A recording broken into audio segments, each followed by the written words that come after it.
Hey guys, welcome aboard to Snoozy Voyager, and tonight we are doing something that sounds like a great idea right up until it absolutely isn't. We're asking the question, what if you woke up wealthy during the French Revolution? Not a regular person, not a baguette-carrying street philosopher. No, you woke up rich, estate, carriage, powdered wig, the whole catastrophic package. Now, before you start mentally redecorating your fictional chateau, take a second to like the video and subscribe, but only if you genuinely enjoy what I do here. It means more than you know, and it costs you nothing except approximately 3 seconds of your one and only life. Drop a comment telling me where you're listening from, what time it is, and whether you've ever made a financial decision you deeply regret. If so, tonight's episode was written for you. Forget the group chat, forget the inbox, forget whatever mildly upsetting thing happened today that you're still replaying in your head. It wasn't that bad. It was definitely not as bad as owning a vineyard in France in 1793. Let's just think about this for a moment. Have you ever wondered what it actually felt like to be wealthy during the Reign of Terror? Did rich people in revolutionary France still try to throw dinner parties?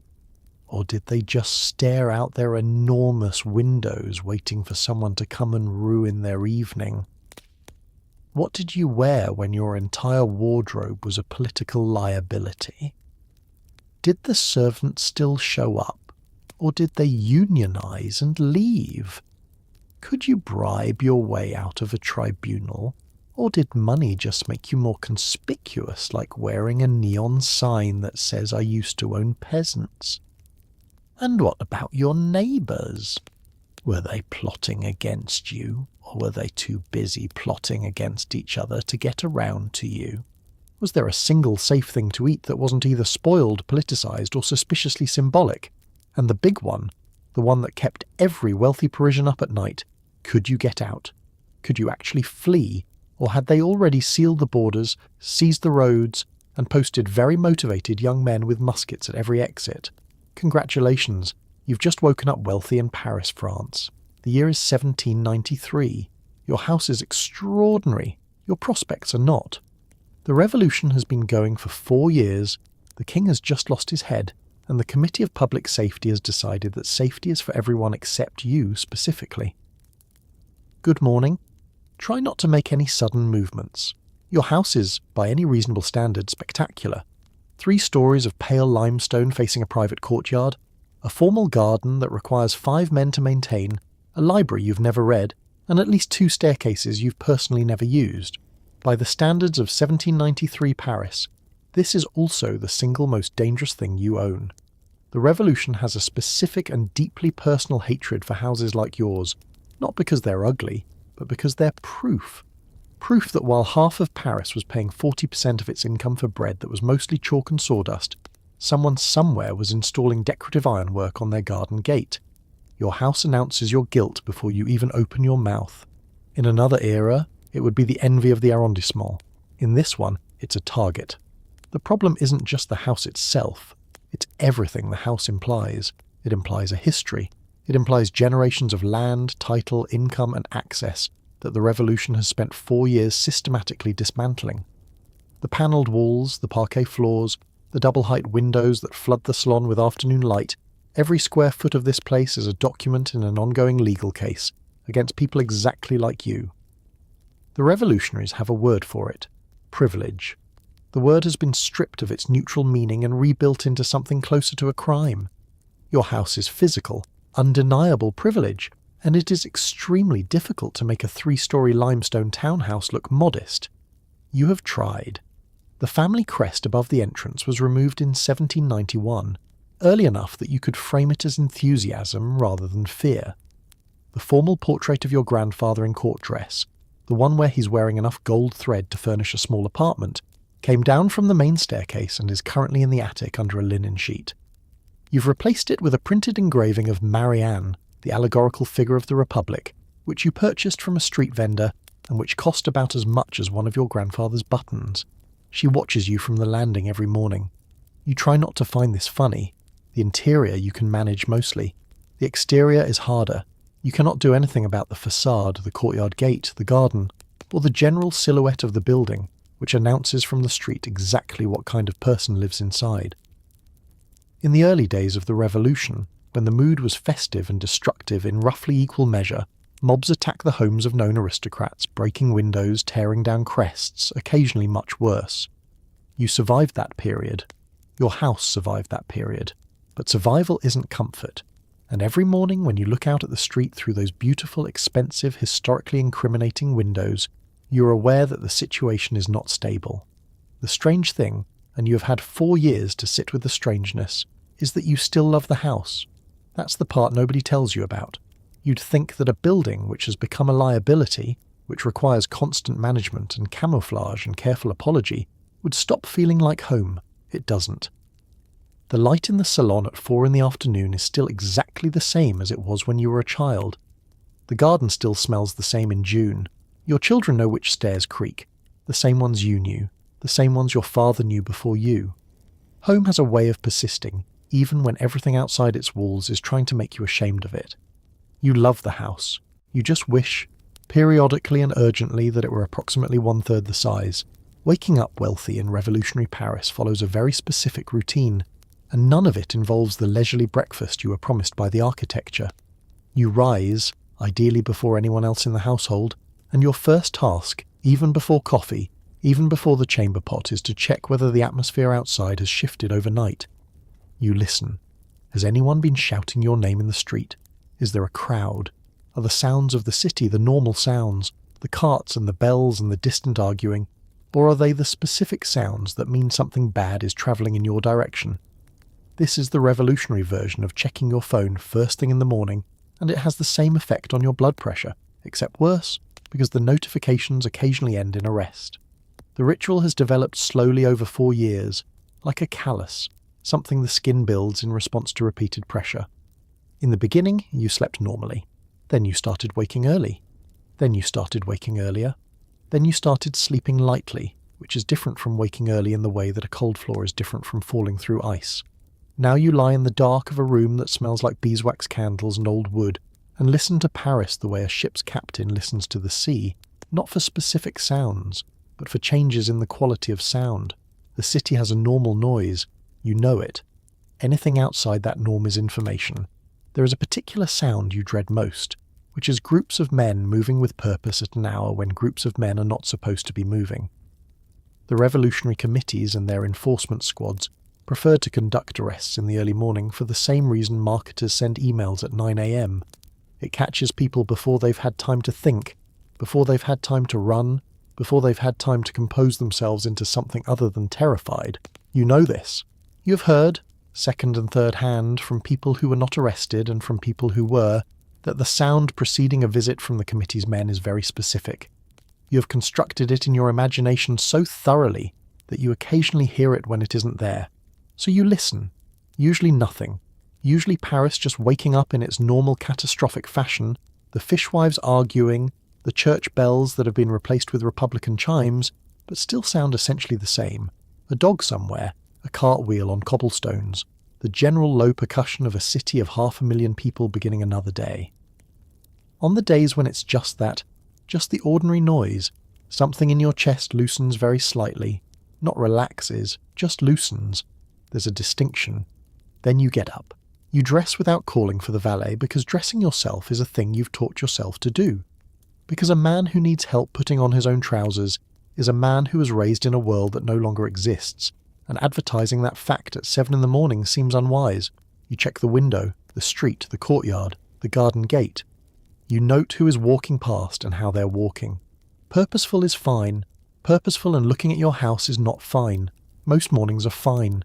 You carry this knowledge, that most mornings are fine, like a coin you rub between your fingers. It is your evidence that probability is still operating normally, that nothing has shifted yet, that today will probably look like yesterday. Probably. It's not certainty. Nothing in 1793 Paris is certainty. But probably is what you have, and probably, on most mornings, is enough to get you downstairs. You still have staff. Barely. 3 years ago, you had 14. Now you have 6. and every single one of them is performing a delicate emotional negotiation with themselves every single morning about whether loyalty to your household or alignment with the revolution is the smarter long-term investment. Your cook, Marguerite, has started attending political club meetings in the evenings. Your footman removed the family crest from his livery coat without telling you, and replaced it with a small tricolour ribbon. Your housekeeper, who has known you since you were 7, now addresses you as citoyen instead of monsieur, and you both pretend this isn't deeply strange. Managing staff in revolutionary France is less human resources and more a continuous hostage negotiation, where you're not entirely sure which of you is the hostage. The ones who left did so for different reasons. 2 went because their families needed them. 1 emigrated alongside the cousin he'd served for 30 years, which felt like loyalty until you realised it was also just choosing the employer most likely to survive. 3 simply stopped coming, with no explanation, no notice, and no forwarding address. You don't hold it against them. The ones who stayed, you think about their reasons sometimes, usually late at night when there's nothing else to do. Loyalty is one possibility. Fear is another. Inertia, the powerful underrated force of simply not knowing where else to go, is probably third. Whatever the reason, they are here, and you are grateful, and you're also aware that gratitude and safety are not the same thing. The dynamic has reorganized itself around a kind of mutual pretense. You pretend not to notice that the household runs differently than it once did, that meals are simpler, that the formal routines have loosened, that no one bows anymore, that the language in the kitchen, which you can sometimes hear from the study, is considerably more politically candid than anything said in the rooms above. They pretend, or seem to, that they are simply working, that this is still just a house, just a job, just the normal friction of people sharing space. The pretense costs everyone something, but it allows the days to function, and functioning days are not nothing. The hardest part is trust, which is a resource that the revolutionary atmosphere has depleted like water from a cracked jug. You cannot ask Marguerite directly what she thinks of you, of your family, of the situation. You cannot ask the footman what's said about your household at the club meetings. You cannot ask your housekeeper, the woman who bandaged your knee when you were 8 and kept your childhood secrets and remembers your mother before she was ill, whether she would speak for you or against you if someone official started asking questions. Not because the answer would necessarily be bad, because asking would mean admitting that the question exists, and right now the agreement is that nobody says out loud what everyone knows. You depend on your servants depend on you. The revolution has made this mutual dependence into something that neither side can examine too directly. There is one thing you've done that you believe in. You've paid them. Consistently, fully, in whatever currency holds value that particular month. In a city where wages are delayed, inflated away, or simply not paid by households that have collapsed, being reliably paid is not a small thing. It buys you nothing directly, not loyalty, not silence, not protection, but it is the one entirely clean transaction in an otherwise murky set of arrangements. You pay them, they stay. Nobody discusses what any of it means. Fashion in revolutionary France is no longer about taste. It is a survival strategy, and getting it wrong has consequences that are considerably more permanent than a bad review. The problem is that everything you own is incriminating. Your wardrobe, full of brocade, silk, embroidered waistcoats, and coats with actual gold buttons, was assembled during a period when nobody thought this jacket might get me killed was a reasonable thing to worry about. Now every morning is a controlled excavation of your armoire, trying to locate the one outfit that says I am a man of modest civic virtue, while concealing the fact that the armoire itself cost more than a working family's annual income. You have begun acquiring wool, plain, itchy, Republican wool. You wear it like a costume. You're not entirely sure you're fooling anyone. The revolution against aristocratic fashion was not incidental. It was deliberate and ideologically precise. The sans-culottes took their name from what they didn't wear. The culotte, the knee-length breeches of the upper classes, paired with white stockings and buckled shoes. They wore long trousers instead, plain coats, wooden clogs, the red Phrygian cap. This was not just clothing, it was a uniform of class position, deliberately adopted to mark the boundary between the old world and the new. Every garment was a statement, and walking through Paris in the wrong statement was the kind of mistake with compounding consequences. So you have simplified, ruthlessly, strategically simplified. The embroidered coat is in the armoire. The powdered wig was abandoned in 1791. You stopped powdering your hair first, then stopped wearing the wig altogether. And this transition, which felt enormous at the time, now seems almost quaint compared to everything that followed. You wear your hair natural, unpowdered, tied back plainly. You have acquired a plain dark coat, wool, nothing decorative at the lapels. You've retired the silver shoe buckles in favour of something considerably less reflective. The whole effect is of a man who has made an effort to look like he hasn't made an effort, which is its own kind of performance, but a safer one.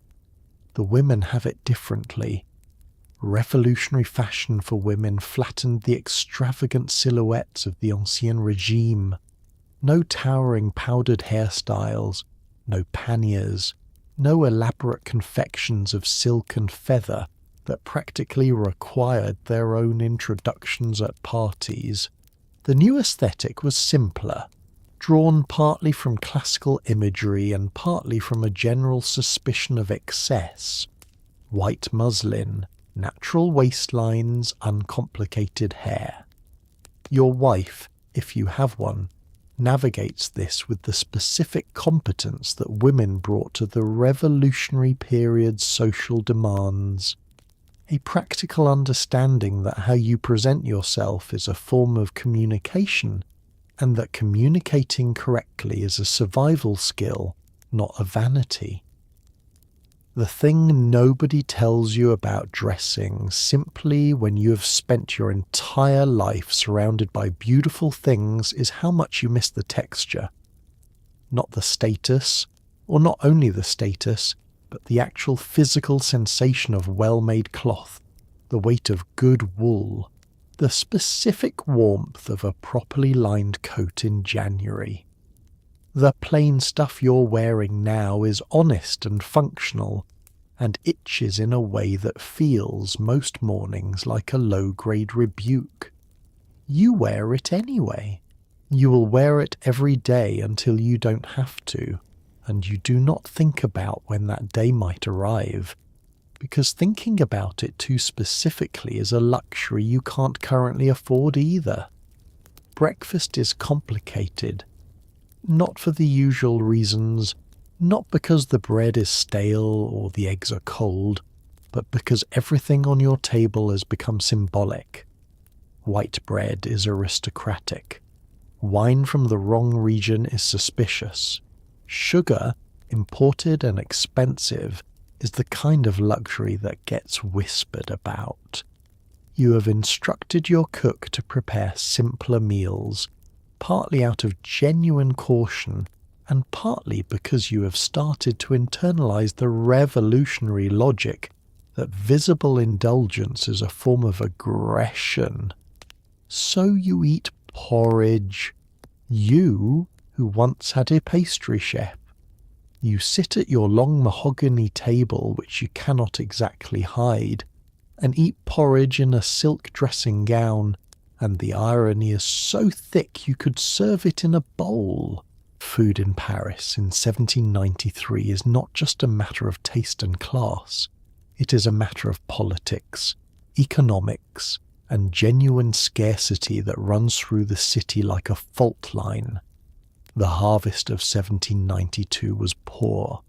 The war, France is now fighting Austria, Prussia, and several other powers simultaneously, which is expensive in every direction, has disrupted supply lines and inflated prices. The revolutionary government has responded with price controls, the maximum, a law setting limits on what can be charged for essential goods. The maximums partly effective and partly responsible for goods simply disappearing from official markets and reappearing in informal ones at whatever price the moment supports. The bread queues are real, the hunger is real. You are not in the bread queues. You are not hungry. This distinction is not invisible. What you have is access to private suppliers, to markets outside Paris, to the quiet informal economy that the wealthy have always used to cushion themselves from the disruptions that everyone else simply absorbs. Your cook knows people. The people she knows bring things to the kitchen door. You don't ask too many questions about the origin or the price, because asking questions creates a paper trail, and the paper trail has increasingly bad implications. The food arrives. It is better than what most of Paris is eating.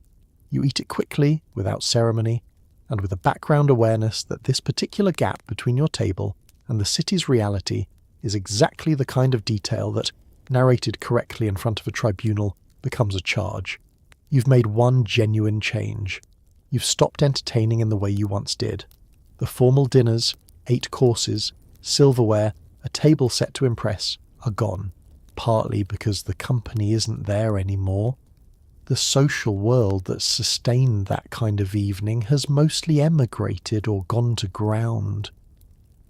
Partly because a kitchen producing elaborate meals creates smells, creates deliveries, creates the kind of visible expenditure that draws the attention of everyone within sensory range. Partly because you're not hungry in the way those dinners required, not for food exactly, but for the ease and the confidence that a formal dinner assumed. The sense that tomorrow would look like yesterday, that you'd all be here next season to do it again. You don't have that anymore. So it's porridge, and it's simple bread, and it's whatever the cook can manage that looks unremarkable and feeds the household without announcement. And you sit at the long mahogany table and eat it, and the table remains exactly what it is, an 8-foot argument for everything the revolution despises, and you think, not for the first time, that there are limits to how completely you can camouflage a life. You can change your coat. You can simplify your breakfast. You cannot actually become a different person. You can only keep trying, keep narrowing the gap between who you are and who it's safe to appear to be, and hope that the gap stays small enough that nobody decides to measure it. Somewhere in your house, possibly in the library you've never read, possibly in the study, possibly in a trunk in the attic that you've forgotten about, there is paperwork, letters, deeds, correspondence with people who are now émigrés, which is the polite word for people who fled France, and are now technically enemies of the Republic. There is an old letter from a cousin who went to England. There is a document connecting your estate to a title that was abolished 18 months ago. There are receipts for donations to causes that made sense in 1788 and are now essentially confession documents. The revolutionary tribunals love paper. Paper is honest in a way that people when terrified are not. Every morning you think about burning it all. Every morning you don't, because somehow destroying evidence feels more incriminating than keeping it. This is the particular psychological trap of the archive, which is that it exists, which is that you know it exists, and which is that doing anything decisive about its existence requires a level of calm, executive thinking that is difficult to maintain when you're also doing everything else required to survive the terror. You have gone through the study. You have gone through the most obvious correspondence drawers. You have burned some letters, the most direct ones, the ones with titles written out in full, the ones that reference transactions that are now classified as feudal extortion by a government that retroactively reframed an entire economic system. But you know you haven't gotten all of it, and the knowledge of the remainder sits in the back of your mind like a splinter, small, inaccessible, and impossible to stop noticing. The revolutionary committees understood that wealthy households were archives of their own complicity. House searches were common enough that you knew the procedure. The men arrived, usually with a warrant, but sometimes without, and went through the rooms with the specific energy of people who have been told that the truth is in here somewhere and are determined to find it. Books were checked for hidden compartments. Correspondence was read. Anything with a noble title, a royal seal, or a connection to anyone on the wrong list was taken as evidence. Not necessarily of a specific crime. The law of suspects, which passed in September, had helpfully removed the requirement for specificity, but of the general category of suspicion, which was enough. You have taken precautions. The most sensitive documents went into the fire more than a year ago, when you still had the presence of mind to be systematic about it. What remains is the residue, the layer you didn't get to, the correspondence you forgot about, the receipts and deeds and letters of introduction that accumulated over a lifetime of being a particular kind of person in a particular kind of society and never imagined would need justifying. Every object in a wealthy house was, in a sense, a document. The furniture was document. The quality of the glass in the windows was a document. The fact that you had a library at all, even one you'd never read, was a document. The revolution didn't just want your testimony, it wanted your inventory.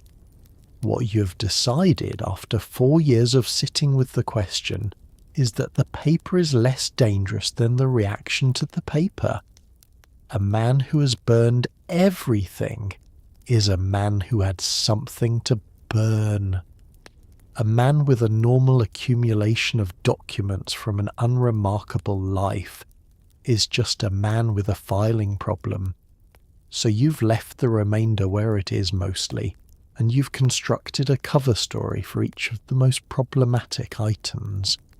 And you practice the cover stories occasionally, quietly, in the evenings when the house is still. The way an actor might run lines before a performance he hopes very much he never has to give. The Revolutionary Committee of Surveillance in your section of Paris is composed of, among others, the man who used to repair your carriages, a woman from 3 streets over whose name you only half remember, and a former clerk who once applied for a position in your household and didn't get it. These are now people with real institutional power over your continued existence. The surveillance committees were established to identify counter-revolutionaries, hoarders, aristocratic sympathizers, and anyone behaving in a manner inconsistent with Republican virtue. The criteria are broad enough to include most of what you do on a daily basis. Your neighbours have always known your business, that's what neighbours do, but previously that knowledge was gossip. Now it's civic duty. The difference is significant. The structure of revolutionary Paris was organised at the level of the section, The city was divided into 48 sections, each with its own committee, its own assembly, its own network of block captains and local informants and motivated citizens who had decided that keeping track of their neighbours was a contribution to the Republic. It was, in practice, one of the most effective surveillance systems in European history up to that point. Not because it was technologically sophisticated, but because it was human. People knew each other. They knew who had money and who didn't, who had left and who hadn't, who received visitors and at what hours, who ate well and who stood in queues. The informal knowledge of urban proximity, normally the currency of gossip, was now the raw material of Republican vigilance. The carriage repairman, his name is Bertram. You know this. You've known him for years. You used to have a specific relationship with him that was cordial, in the limited way of commercial interactions. He came when summoned, did good work, was paid. There was no particular warmth, but there was no friction either.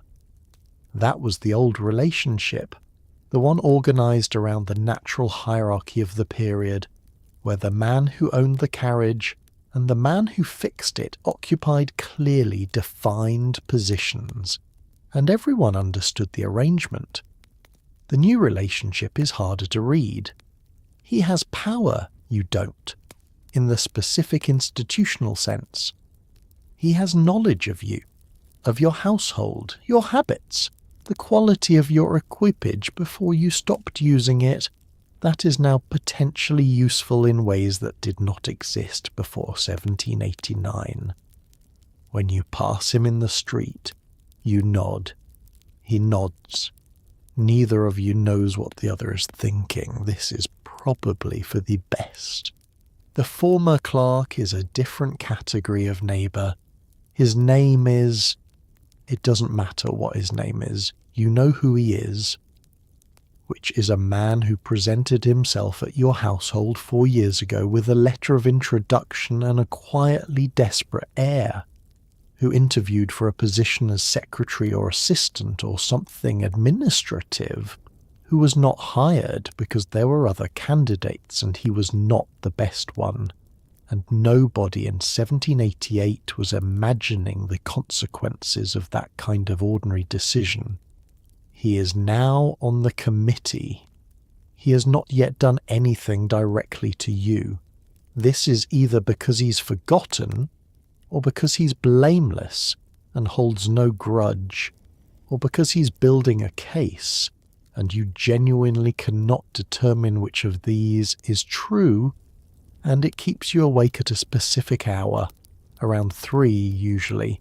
That has become your body's personal appointment, with maximum unproductive anxiety. You have to go outside. You cannot simply stay inside your limestone prison indefinitely, no matter how appealing that sounds. Going outside in revolutionary Paris when you are visibly historically wealthy requires the kind of preparation that military campaigns receive. You walk. Not in a carriage. No, not in a carriage. That's essentially a rolling advertisement for everything the revolution hates. You walk, in your plainest clothes, at a pace that suggests a man with somewhere to be but nothing to hide. You nod at people. You address them correctly. You do not flinch when you pass a group of sans-culottes, the working-class radicals in their red caps and rough trousers, who represent the ideological engine of the terror. You smile. You keep moving. You do not look back. The grammar of public movement in revolutionary Paris is complex and largely unwritten, which makes it harder to learn than an explicit set of rules. It involves posture, not the upright, easy posture of someone accustomed to being deferred to, but something less declarative, something that takes up the expected amount of space and no more. It involves eye contact, enough to be normal, not so much as to invite challenge. It involves your hands, where you put them, whether they suggest ease or concealment. It involves, above all, your face, which is asked to perform a very specific emotion that doesn't have a single clean word but could be described as mild civic contentment, the expression of a man who is going about his day in a republic he sincerely supports. You have been practicing this expression for 4 years. It has become second nature in the way that second nature actually means first nature, badly overlaid by something manufactured. The streets of Paris in 1793 are not the streets of Paris you knew in, say, 1785.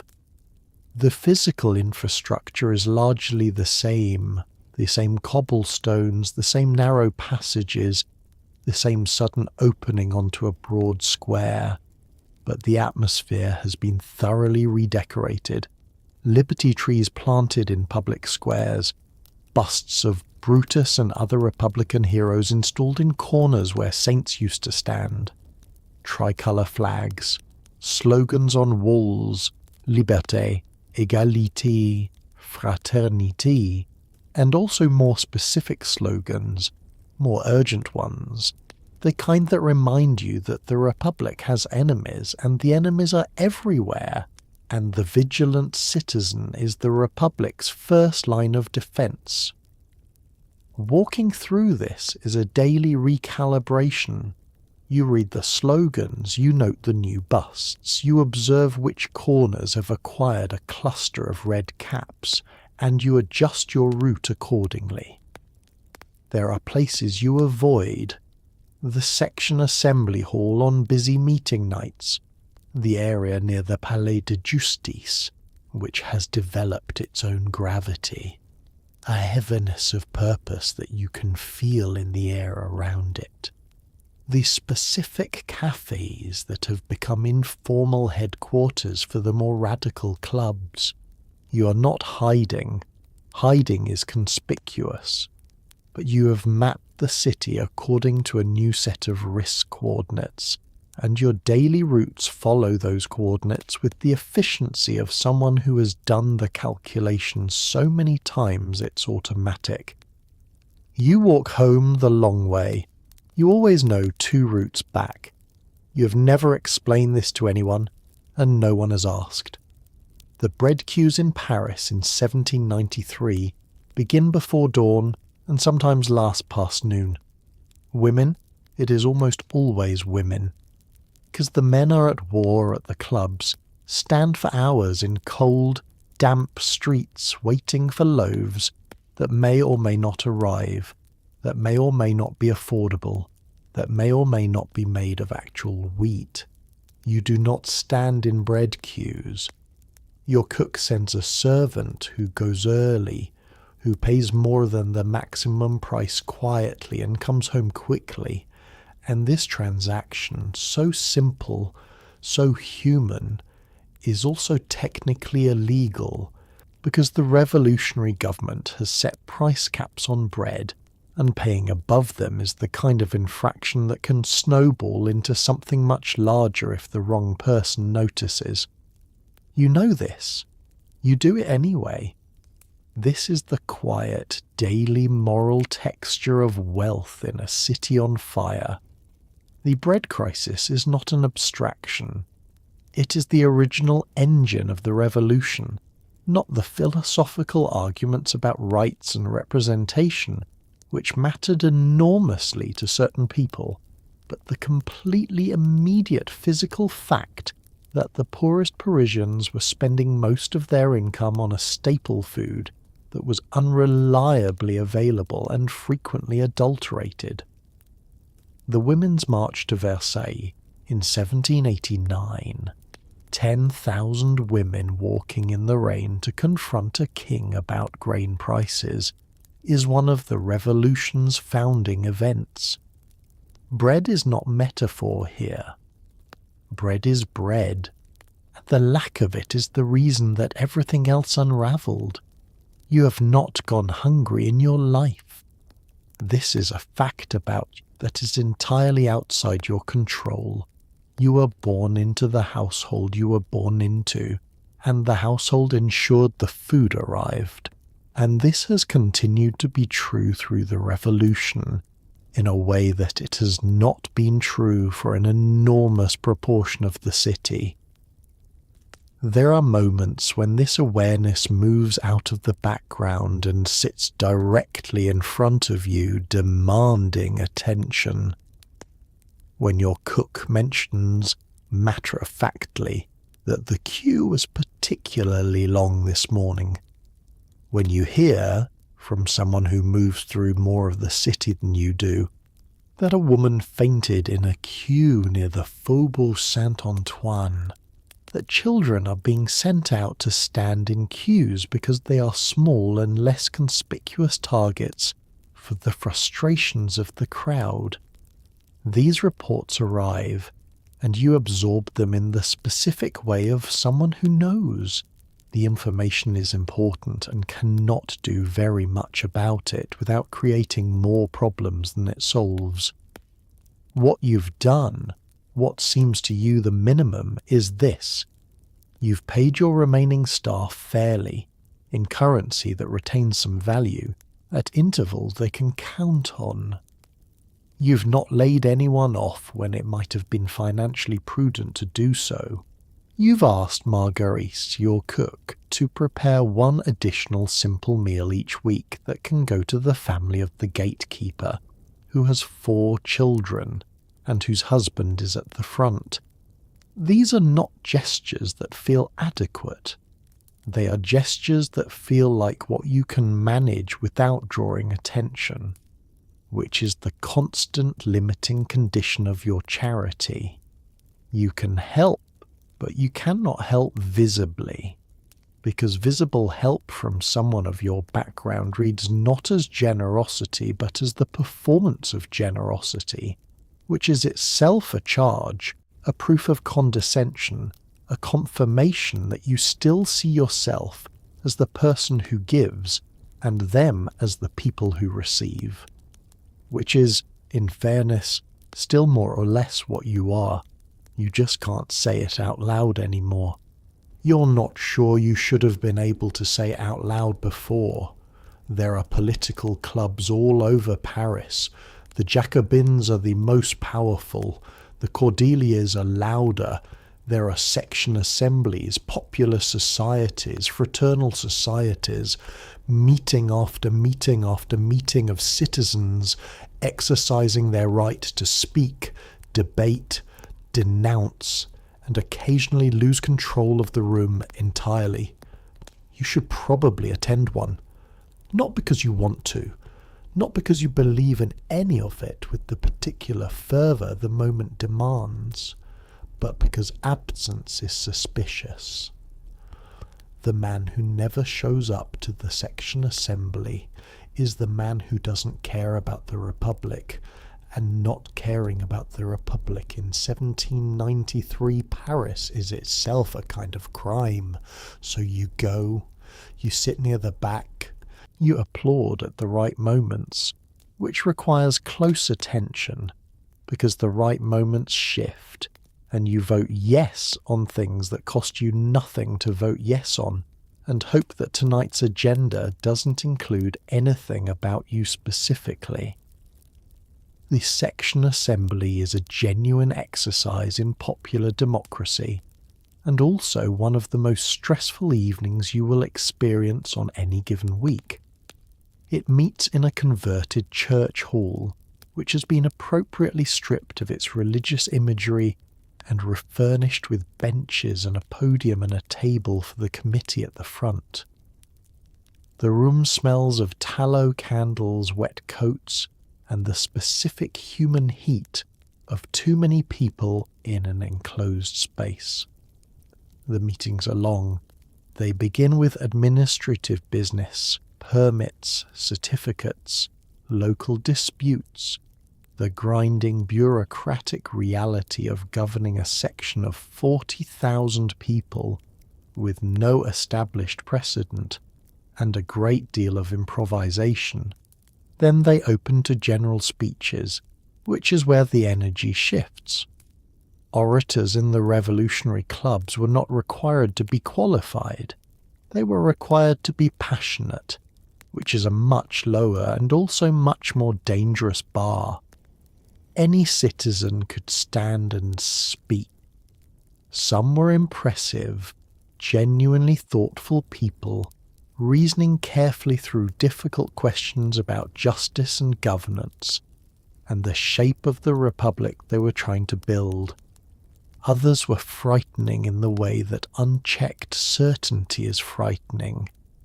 People who had identified the enemy with complete confidence and were explaining in methodical detail what needed to be done about them. The applause for both types was sometimes indistinguishable, which required you to be very attentive about when to join in. You've become, over 2 years of attendance, a skilled audience member. You know how to look engaged without looking conspicuous. You know how to applaud without enthusiasm while still producing the correct amount of sound. You know which speeches to respond to with a serious nod, the ones about sacrifice and vigilance and the defence of the Republic, and which ones to let pass with a more neutral expression, because those are usually the ones proposing specific actions against specific categories of people, and you are one of those categories. There is one man who speaks regularly and with increasing specificity about the property-holding class, its residual influence on the Republic's economy, and the urgent need to investigate those who have not demonstrated sufficient commitment to the revolutionary cause. He is not looking at you when he says this. He doesn't need to. You sit in the back of the room and you applaud, and the sound of your own hands together is one of the stranger things about your life in year 2 of the Republic. Before the revolution, your social calendar was a masterpiece of coordination. Salons, suppers, evenings at the opera, visits to estates outside the city, a whole architecture of socializing that defined and reinforced who you were and who you knew. That architecture is now rubble. Many of your friends have emigrated, some are in prison. One was guillotined in the autumn, which you learned about 3 days after it happened from someone who mentioned it, the way you might mention that a shop had closed. The people you still see, you see carefully. No large gatherings. Large gatherings attract attention, and attention is the one thing you cannot afford.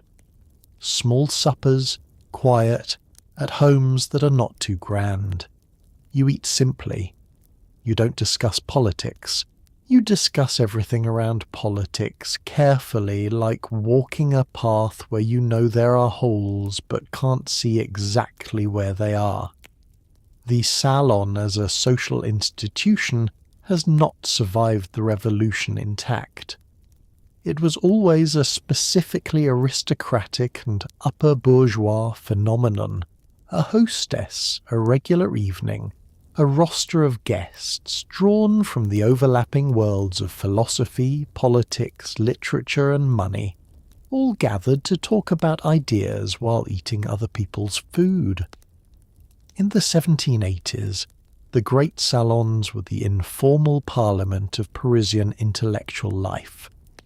By 1793, the ones that still meet do so quietly, with smaller guest lists, and with a much more careful selection of topics. The ideas discussed now tend to be the safe ones: classical history, literature, anything that can be admired without implying criticism of the present moment. No one mentions Voltaire's writing on privilege. No one discusses Rousseau's social contract, which the Revolution claimed as its founding text, in any way that might suggest the contract is being violated. You discuss the weather. You discuss the theatre, what little of it remains open and operating. You discuss with careful vagueness how people are managing. What you miss most is not the glamour of it, not the candlelight or the silverware, or the sense of arriving somewhere that announced your arrival mattered. What you miss is the ease, the specific ease of a room full of people who shared a frame of reference and didn't need to explain themselves to each other.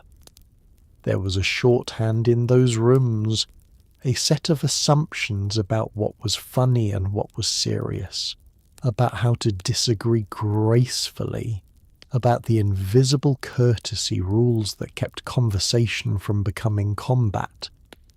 That shared frame of reference has been shattered. Half the people who inhabited it are gone.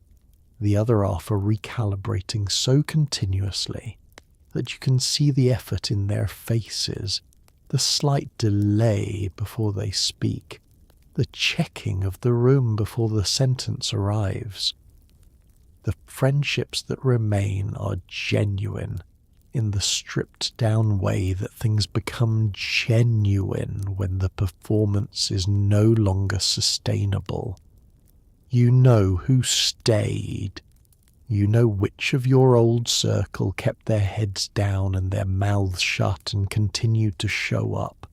And you feel for these people something more honest than the warmth of the old social world, something closer to solidarity, the quiet recognition of people who are managing the same situation without the luxury of discussing it openly. You meet for coffee when you can. You walk together sometimes carefully, in places where two men talking is unremarkable. You don't say much about what's actually happening. You don't need to. The understanding between you is carried in the silences, in the way someone's face changes when a name comes up, in the small involuntary expressions that the body makes when it hears something that frightens it. These are your friendships now. They are less decorative than what you had before. They are considerably more real. Half the aristocracy of France is gone. They left, some early, some when it became clear the revolution was not going to be brief, some in genuine fear for their lives, some because they simply couldn't imagine a world in which they weren't on top and chose not to find out what that world felt like. You are still here. This was a choice, conscious or not, and it means something different depending on who's asking. To the revolutionary committees, staying could mean either sincere commitment to the Republic or failed cowardice, too slow or too broke to run. To the émigrés themselves, gathered in Koblenz and London and Turin, waiting for foreign armies to restore the old order, staying means you're either a true believer in the revolution or a fool. You are neither.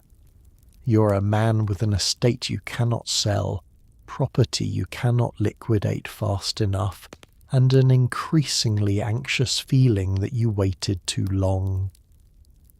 The émigré communities in exile are, by all accounts, a specific kind of miserable. They have left everything physical behind. The houses, the land, the furniture, the libraries, the gardens, and carried with them only what they could convert into portable value quickly enough. Some arrived in London or Turin or Vienna with considerable resources. Others arrived with almost nothing, and are now dependent on the charity of foreign courts that host them partly out of dynastic solidarity, and partly out of the political calculation that a French aristocracy in exile is a useful instrument against the revolution. The émigré salon in Koblenz, where the Prince of Condé organized a counter-revolutionary army from French nobles abroad, have the specific melancholy of people who are waiting for a world to be restored that may not exist anymore even if they go back to it. You receive occasionally and through channels that require significant discretion news from people who have left, a letter that arrives without a sender's address, the handwriting recognizable but the name absent, a message passed through a third party who passed it through a fourth party, reduced by the game of telephone to its essential information. They are alive, they are in such and such city, they are managing. Sometimes the news is that they are not managing, that money has run out, that the foreign court that was providing support has withdrawn it, that someone has died of illness or poverty, or the particular despair of a life that has been abruptly and permanently reorganized by forces outside one's control. These reports arrive, and you read them in your study with the curtains drawn, and feel something complicated that is not quite guilt and not quite relief, but contains elements of both. The law on émigrés has its own brutal clarity. Any French citizen who left the country after July of 1789 and has not returned is legally an émigré. Their property is to be confiscated by the Republic. Anyone who maintains contact with them, receives letters, sends money, shelters family members, is liable for prosecution as an accomplice to counter-revolution. This law has made the letters you receive dangerous to receive and more dangerous to keep. You read them. You think about the person who wrote them, someone you knew, someone who sat in this room, someone who was part of the social world that no longer exists. Then you burn them. This is the correct and prudent thing to do. It still feels like a small burial every time you are technically still wealthy. The estate exists. The income, what remains of it, after the peasant stopped paying feudal dues in 1789, after the forced loans the Republic has extracted from wealthy citizens, after the general economic chaos of a country at war with most of Europe, still comes in. But money itself has become strange. The revolutionary government has issued assignats, paper currency backed by confiscated church and noble lands. They are already worth considerably less than their face value, and everybody knows it, and using them is mandatory, and complaining about this is inadvisable. You have gold hidden in the house, actual coin, actual gold. This is illegal to hoard, comforting to possess, and terrifying to spend. The assignat was not a bad idea in the abstract. The revolutionary government, inheriting a state that was essentially bankrupt, which was one of the reasons the revolution happened in the first place, needed currency, and the confiscated lands of the church and the émigré nobility provided a theoretical backing for paper money that had a certain revolutionary elegance to it. In practice, the government printed more assignats than the land could back, and the value declined with the reliable logic of things that are produced faster than they are supported. By 1793, an assignat worth 100 livres on its face is worth, in the market's honest opinion, considerably less. Everyone accepts this. No one says it directly because criticizing the currency is criticizing the government that issued it, which is criticizing the revolution, which has a specific and unpleasant legal category. Your hidden gold is a few hundred louis d'or kept in a box behind a false panel in the study, a piece of craftsmanship you had installed years ago for reasons you can no longer entirely remember, possibly just because you liked the idea of having a hidden compartment. and which has turned out to be one of the more practically useful home improvements you ever made. The gold doesn't solve anything.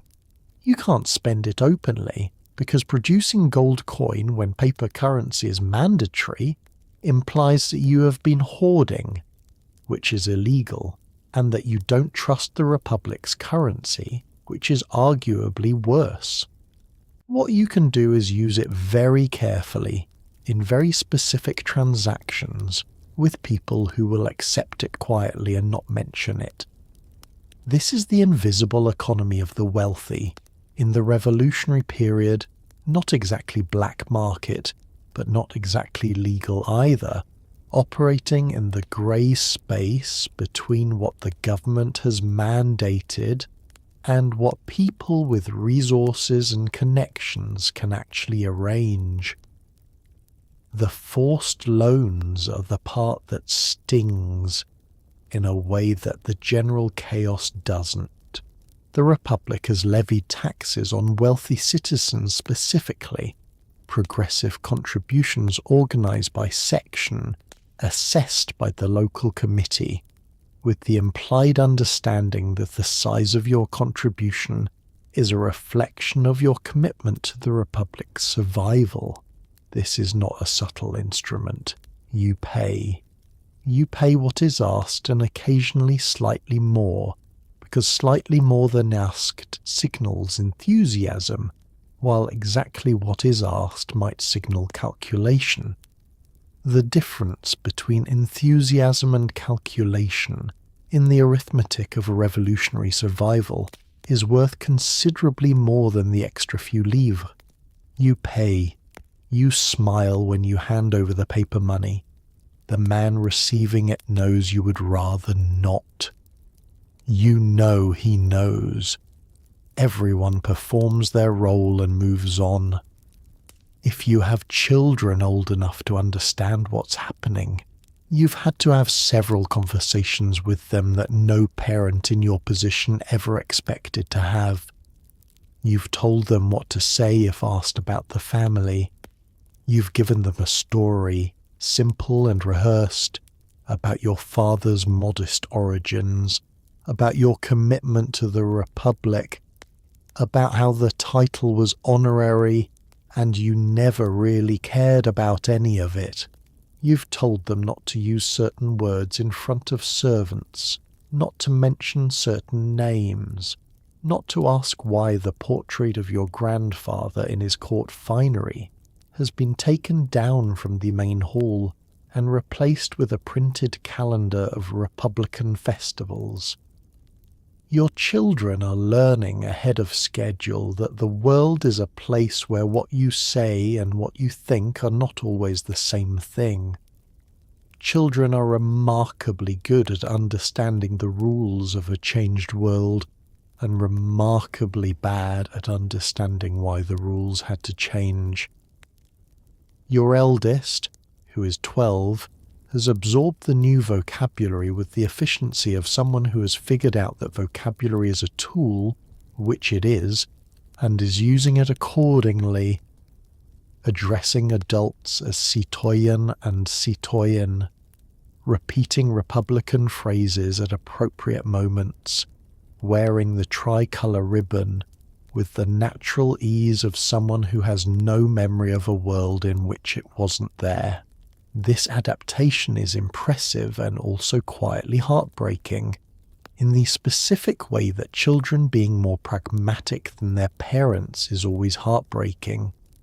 The child does not know why these things matter. The child knows only that they do. The child is right. Your younger children are harder. They don't understand yet, not fully, and so they ask questions in public that should only be asked in private, using words that should no longer be used, referring to things that should no longer be referred to. You've developed a set of responses that redirect without alarming, a gentle correction, a change of subject, the parental equivalent of changing the channel before the wrong thing appears. You've become skilled at this. Your face, which is trained by now in the performance of normalcy, helped. The children read your face, as children read their parents' faces, for information about the emotional temperature of a situation. You give them calm. You manufacture it specifically for them, the way you might pack a lunch, something they need, something you prepare, something that requires effort you don't mention. What you have not told them, because they are children, and because some of this is yours to carry, is the full version of the fear. They know something is different. They know the world has changed. They know that there are things the family doesn't say out loud. They have constructed, from the available evidence, a partial picture of the situation, accurate enough to keep them appropriately careful, incomplete enough to allow them to sleep. You think about what they'll understand in 10 years, when they look back on this period with an adult's perspective and fill in the gaps you left deliberately. You think about whether they'll understand why you made the choices you made. Staying, adapting, performing, managing, or whether, from the distance of a safer future, those choices will look like cowardice dressed up as pragmatism. You don't know. You make the choices anyway. You tuck them in. You tell them everything is fine. Some nights you almost believe it yourself. In another life specifically, the life you were living 4 years ago, Sunday was for Mass. The parish church near your estate, the one your family had patronised for 3 generations, had a priest who knew your name and the names of your children and your parents and your grandparents before them. That priest is now gone. The civil constitution of the clergy forced every priest in France to swear loyalty to the Republic instead of Rome, and many refused, went underground, or fled. The church itself has been converted into a temple of reason, which is exactly as strange as it sounds. Busts of philosophers where saints used to be, revolutionary festivals replacing the liturgical calendar. You are not particularly devout, but you find the whole thing deeply disorienting in the specific way that the disappearance of familiar rituals always is, even ones you performed on autopilot. The dechristianization campaign of 1793 is one of the revolution's more ambitious projects, and one of its stranger ones. The idea, pursued most aggressively by the radical Hebertist faction within the Jacobin clubs, was that Christianity itself was a tool of the old regime, a system that had kept the poor obedient by promising them heaven, that had enriched the church at the expense of the people, that had aligned institutional religion with monarchy and privilege in ways that made it structurally incompatible with the Republic. The solution was to replace it, not just reform it, not just separate church from state, replace it with a whole new civic religion organized around reason, virtue, and the Republic, celebrated in former churches now renamed temples, complete with republican festivals on a calendar that no longer contained saints. The Cathedral of Notre Dame was briefly converted into a temple of reason, which is the kind of sentence that takes a moment to land. A woman dressed as the goddess of reason was carried through the nave in a ceremony attended by members of the National Convention. Crosses were removed from church rooftops across France. Bells were melted down for a cannon. Sacred objects were brought to the committees and handed over in what was framed as a voluntary act of civic patriotism. Some priests who had taken the constitutional oath now renounced the priesthood entirely, married, and presented themselves to their sections as proof of their conversion to Republican values. The Church as you knew it has not merely been reformed, it has been, in this period and with this momentum, comprehensively dismantled. For you, the loss is not primarily theological. You're not certain what you believe, and the Church's entanglement with the old regime was visible enough that its downfall contains a logic you cannot entirely argue with. What you miss is the rhythm. The year was structured by the liturgical calendar: Advent, Christmas, Lent, Easter. The feast days distributed through the seasons like markers on a long road. Even for someone who attended without particular devotion, these markers organized time in a way that felt natural, that connected the present moment to a very long continuity of people observing the same days for the same reasons. The Republican calendar, with its renamed months and its festivals of the Supreme Being and its decades replacing weeks, imposes a different structure, newer, louder, more insistently present. It doesn't feel like a calendar yet. It feels like an argument about what time should mean. You observe it because you must. You miss the old one in the quiet, private way you miss most things that the revolution has taken, not defiantly, not publicly, but persistently in the small hours when nobody is watching. The guillotine in Paris operates on the Place de la Révolution, which is not far from where you live, which you're aware of at all times. It was adopted as the official method of execution in 1792, on the grounds that it was efficient and equal, the same death for everyone, regardless of rank. The irony that it replaced methods that varied by class is either elegant or horrifying, depending on your disposition, and in 1793 you have very little capacity left for appreciating irony. The executions are public. They are attended. There is a specific demographic, the trichosteuses, the women who knit beside the scaffold, who have become a kind of unofficial symbol of the terror's domestic routine. You have not watched. You know people who have. You know people who have been.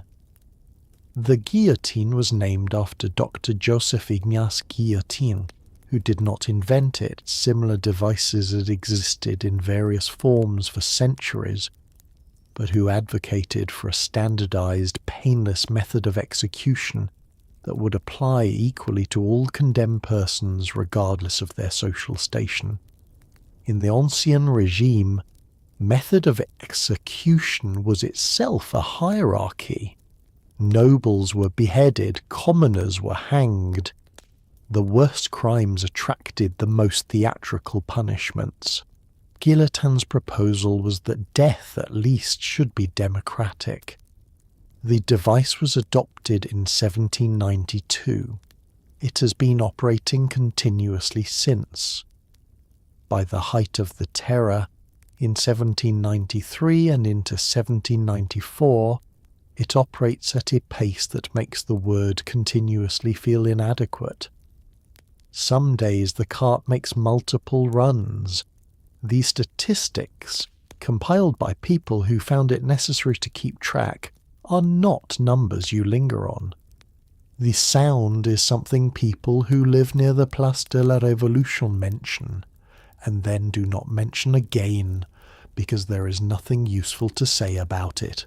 The city makes sounds. The guillotine makes a specific sound among them. You have learned, along with everyone else who lives within acoustic range, a form of selective unhearing, the practiced inattention of people who cannot leave and cannot acknowledge what they're not leaving. The cart that takes the condemned from the conciergerie prison to the square passes through the streets, and people line up to watch, and some of them cheer, and some of them watch quietly, and some of them look away, and all of them are present in a city that has decided that public death is a necessary form of civic instruction. The people who have been executed are not, in the main, the cartoonish enemies of the Republic. Some of them are, many of them are not. There have been priests and former nobles, yes, but also Girondins who were the wrong kind of revolutionary, and journalists who wrote the wrong things, and people who made the wrong enemy at the wrong moment, and people who were in the wrong place, and people whom the evidence against was by any legal standard from any other time or place entirely insufficient. This is what the law of suspect means in practice. It means that sufficiency of evidence is no longer the threshold for condemnation.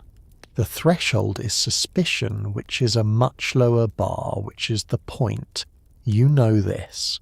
You live a careful distance from this knowledge, far enough that it doesn't paralyze you, close enough that it informs every decision you make.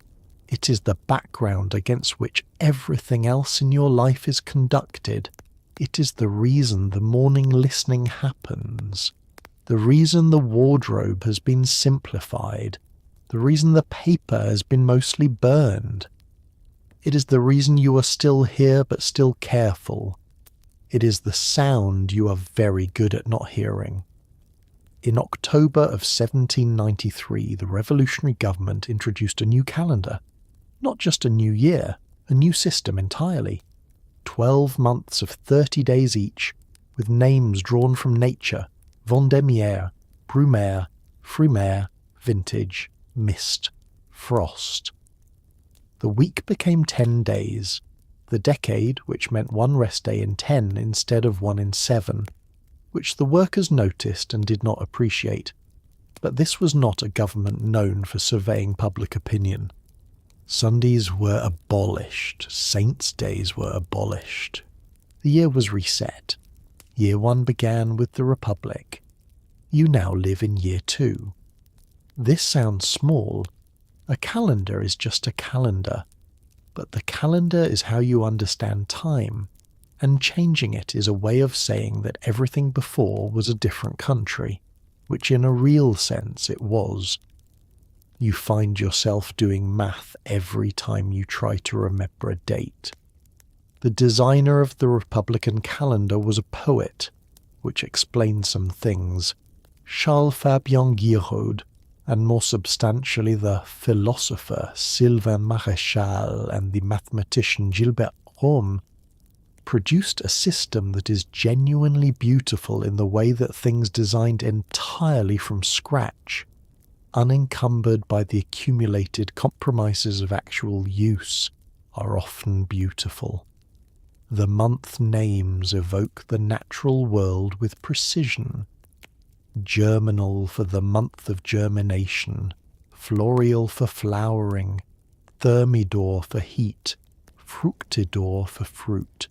The days of each month are named not for saints, but for plants, animals, and tools, a different living thing or useful object assigned to each of the 360 days.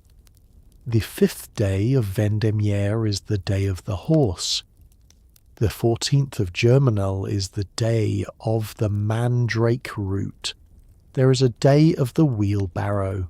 The wheelbarrow has a day. This is either the most or least reasonable thing about the period, depending on your state of mind. What the calendar means in practice is a continuous low-level administrative confusion that everyone in Paris is managing simultaneously. Contracts, letters, legal documents, official communications must now use the Republican dates. The church calendar, which organized personal and social life far more comprehensively than the government calendar ever had, is officially invalid. Birthdays, name days, anniversaries that were tied to saints' feast days have been orphaned from their markers. Your children were born on dates that now need translating. Your parents' anniversary falls in a month that no longer has its old name. The dates of deaths, of marriages, of the small occasions that families use to organize their sense of continuity, all of them are suspended between two systems, and in neither one completely. You do the math as required. You translate when you must. In your private thoughts, in the notes you make for yourself that no one else reads, you use the old dates not out of defiance. You are past the point of casual defiance. It costs too much, but out of the simple cognitive efficiency of a system you actually know. 16th of January, not the 27th of Nivos. That is the date you know, the date that corresponds to the memory you are noting. The Republican date is the translation. In your head, the original is still running. This private maintenance of the old calendar is one of the smallest forms of resistance available to you. So small it barely qualifies. So private it affects nothing. But it is yours. In year 2 of the Republic, in the month the government calls Nivose, which is to say January, you keep your own count of the days. And somehow, in a year of managed performances and careful translations, this tiny stubbornness feels like it matters. In September of 1793, the National Convention passed the Law of Suspects, which created one of the broadest definitions of criminal liability in modern European history. A suspect was anyone who, by their conduct, their associations, their remarks, or their writings showed themselves to be supporters of tyranny, enemies of liberty, or friends of the Republic's enemies. This is the kind of law that is not about what you have done.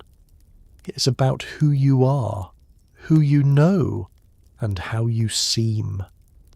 For a man of your background, your name, your house, your history, almost every aspect of your visible life is potentially evidentiary. You're not accused of anything. You're simply the kind of person about whom accusations are easy to make, and this is now, legally, enough. The law of suspects came out of a moment of genuine crisis. The summer of 1793 was catastrophic for the Republic. The Vendée region in western France was in open counter-revolutionary revolt.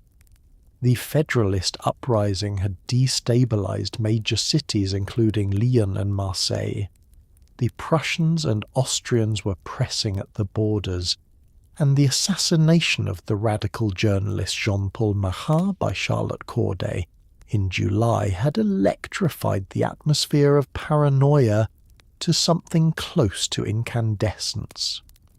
The Committee of Public Safety, which had assumed effective executive control of the Republic in April, responded to crisis with consolidation.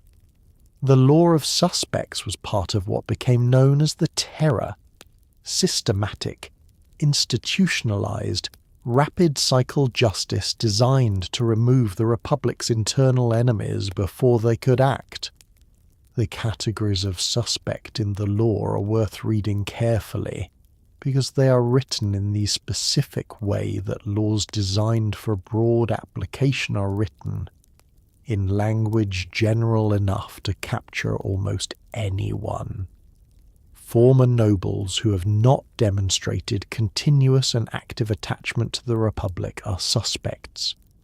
Relatives of émigrés who have not consistently demonstrated loyalty are suspects. Those who have been refused certificates of civic virtue are suspects. Those who have not fulfilled their republican duties are suspects. The certificate of civic virtue issued by the Section Committee attesting to a citizen's good standing with the Republic becomes remains, under this law, not just a recommendation but a form of protection, and the absence of one, a form of exposure. You have yours. You obtained it through careful management of your section committee relationships, through regular attendance at assemblies, through the paid contributions and the performed enthusiasm. This certificate exists. You keep it where you can find it quickly. You check it more often than is probably rational. What the law of suspects does to daily life is turn the question of your safety into an ongoing calculation rather than a fixed fact. Before the law, you were either accused or you weren't. After it, you exist on a spectrum, closer to danger or further from it, depending on factors that are partly in your control and partly not. A bad speech at a section assembly about property holders and their residual privileges moves you closer. A new denouncer on the committee, someone with a specific grievance or a general revolutionary zeal, moves you closer. Your attendance record, your payment of contributions, your correct use of Republican forms of address, these move you further. You are managing a number you cannot see with instruments you cannot entirely trust toward a safety you cannot guarantee. This is the psychological reality of living under the law of suspects. It is not dramatic. It does not feel like anything from the outside. It feels, from the inside, like permanent low-grade arithmetic. You've thought about it. You've thought about it in detail. Which road, which border, which false name, which contact in Lyon who might help, which contact in Geneva who has already helped 3 other families you know. The plan has been almost made and then unmade so many times it has worn a groove in your thinking. The problem is everything. You can't move the estate. You can't liquidate it fast enough, and selling suddenly would attract exactly the attention you're trying to avoid. Your children are young enough to travel, but old enough to be recognized. The exit papers required by the revolutionary government are not impossible to obtain, but obtaining them requires interacting with the bureaucracy of the Republic, which means creating a record of your intention to leave. Every step towards safety creates its own danger. Every day you wait, the window closes a little more. The people who left early had advantages that are no longer available. In 1789 and 1790, the borders were not yet militarized in the way they later became. The émigré lists were not yet compiled. The consequences of leaving were not yet legally catastrophic. The families who read the situation correctly in the first year and moved quietly, sold what they could, converted assets to portable value, arranged the journey through existing networks before those networks were surveilled. Those families are now in London or Turin, managing their reduced circumstances in foreign cities, but alive and intact and outside the reach of the committee. You did not leave in 1789. The reasons seemed good at the time. The route you have most carefully mapped in the privacy of your own thinking runs south. Lyon is the first problem. It was the centre of the Federalist revolt and has been under brutal military suppression since the autumn, which means checkpoints, heightened scrutiny, and the specific atmosphere of a city that has been made an example of. Around Lyon, then, through the countryside, moving at the pace of ordinary travellers, not urgently, not at night, not in ways that suggest flight. The documents you would need include an exit pass from your section committee, which requires a reason, travel papers for all family members, and ideally a cover story that explains your journey in terms of commerce or family business, rather than departure. The cover story is the easy part, the committee pass is the hard part. Requesting it creates a record. The record creates interest. The interest creates the thing you are trying to avoid. The honest reason you haven't left, the reason underneath the practical reasons, is the estate. Not the building exactly, and not the income, which has been declining for years. It's the continuity the estate represents. Generations of your family in one place, the specific relationship between a family and its land that the Ancien Régime organized its entire social logic around. Leaving means abandoning that. Not temporarily, abandoning it permanently, because the Republic will confiscate émigré property, and whatever you come back to after a restoration that may never happen will not be what you left. You are weighing. Each time you think through the plan and then unmake it, your own survival against the survival of something you can't quite name, something that exists in the limestone walls in the garden and the way the light falls in the salon at 4 in the afternoon. This is your aware, not a rational basis for staying in a dangerous place, but rationality has its limits, and belonging is one of them. The Revolutionary Tribunal was established in March of 1793 to try enemies of the Republic, and it operates at a pace that makes the normal machinery of justice look leisurely by comparison. Trials are short. Evidence is flexible. The accused does not have access to a defense counsel in the usual sense. Witnesses can be anyone. Denunciations, which can be made anonymously, are taken seriously. If your name comes before the tribunal, the sequence of events is vast and the outcomes are limited. You could be acquitted. It happens occasionally. You could be imprisoned.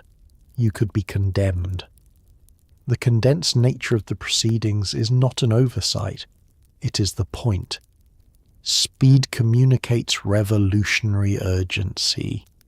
Delay communicates doubt, and doubt is weakness, and weakness is counter-revolution, and counter-revolution is punishable by the thing that happens in the square. The tribunal sits in the Palais de Justice, in rooms that were used for judicial proceedings under the Ancien Régime, and have been adapted quickly, practically, to their new purpose. The public gallery is full. Trials in the revolutionary period are civic theatre, and attendance is not just permitted but encouraged. The crowd is part of the mechanism. Their reactions inform the atmosphere. An atmosphere is not irrelevant to outcomes. In a tribunal where formal legal procedure has been substantially streamlined in the interest of efficiency. The judges are appointed by the convention. The public prosecutor for most of the terror's height is Antoine Quentin Fouquier-Tinville, a man so precisely suited to his role that he appears to have been custom-built for it, methodical, tireless, entirely immune to the kind of doubt that might slow proceedings down. The process, if your name comes up, begins before the trial. You would first be arrested, typically early in the morning, by officers of the committee with a warrant that describes you in the category of suspect. Former noble, relative of émigré, insufficiently demonstrated Republican commitment, one of several possibilities from the law of suspects' generous menu. You would be taken to one of the Paris prisons, the Conciergerie, the Abbaye, the Luxembourg, which has been receiving a notable number of people of your general background, and is reportedly full enough that the quality of the accommodation is declining rapidly. You would wait. The waiting period is variable, days, weeks, occasionally longer. During the waiting, you would have access to limited communication with outside, which is carefully monitored, and to other prisoners, which is less carefully monitored and is therefore the primary source of information about what is actually happening in the world. The trial itself, when it comes, would be your opportunity to demonstrate your attachment to the Republic and the baselessness of the charges. People have succeeded at this. The keys are specific, a clear, calm presentation of evidence of Republican conduct, witnessed from your section who can attest to your civic participation, the certificate of civic virtue if you have one, a manner that communicates neither the guilt of the frightened nor the arrogance of the formerly privileged. Too defensive and you seem guilty, too confident and you seem like someone who thinks the tribunal is beneath them, which reads, in 1793, as exactly the kind of aristocratic contempt that brought France to revolution in the first place.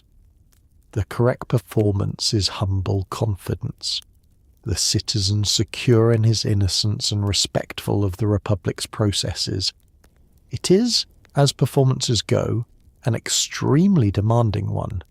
You practice it, very quietly, in the early mornings when the house is still, just in case. The women of revolutionary Paris are not background figures. They are organized, vocal, and in the early years of the revolution, present at every significant turning point. The Women's March to Versailles in 1789, 10,000 women walking through the rain to confront the king about bread prices, is the kind of event that reframes what political action looks like. Women's clubs have formed throughout the city debating citizenship, rights, and whether the Republic's promises apply to them as well. The answer the Republic gives increasingly is complicated. Women are celebrated as mothers of the Republic, as the moral backbone of the household. But formal political participation remains limited, and the women's clubs will be officially shut down in the autumn of 1793. This tension between the evolution's language of universal rights and its practice of those rights is one of the period's sharpest contradictions. The Society of Revolutionary Republican Women, founded in 1793 by the actress Claire Lacombe and the chocolate maker Pauline Léon, is the most organized expression of women's political ambition in the revolutionary period. Its members wear the Bedfridgian cap alongside the men, attend the clubs, participate in street politics, and argue with considerable force that the Republic's promise of liberty and equality does not have a gender asterisk attached. They push for price controls as essential goods, for more aggressive prosecution of hoarders and speculators, for women's right to bear arms in defense of the Republic. They are not quiet about any of this. They are not, by any reasonable reading, asking for anything incompatible with the Revolution's own stated values. The Revolution's response is to shut them down in October of 1793, citing the danger of women in public life and the natural order of domestic responsibilities. The representative who makes this argument does so in terms that would have sounded familiar in any century before this one and several after it. The women you know personally from your social world, your household, your neighborhood, navigate this moment with the specific competence that the period demands of everyone but demands of women in a particular way. Your housekeeper runs the domestic economy of your household with a precision that would impress a military quartermaster. managing suppliers and accounts and personnel with less formal authority than she actually exercises. Your wife, or the women of your social circle, have adapted to the revolution's aesthetic and social requirements with a speed and thoroughness that outpaces most of the men, partly because women have always had to read rooms more carefully than men, a skill that turns out to be extremely transferable to revolutionary survival. The guillotine does not distinguish by sex. This is one of the equality's most terrible expressions. Marie Antoinette was executed in October of 1793, 9 months after her husband, and her trial was a particular kind of performance. The charges included things no court in any legal tradition should have entertained, and the intent was clearly not justice but symbolic annihilation, the complete erasure of the figure who had come to represent everything the revolution defined itself against. The women in the gallery knitted through it. The women in the streets celebrated. The women in households like yours read the account in the papers the next morning in silence. What the revolution reveals in its treatment of women is the gap between its most radical language and its most conservative instincts, the place where universal rights met the specific anxieties of men who had fought for equality and were not entirely sure they meant it without exceptions.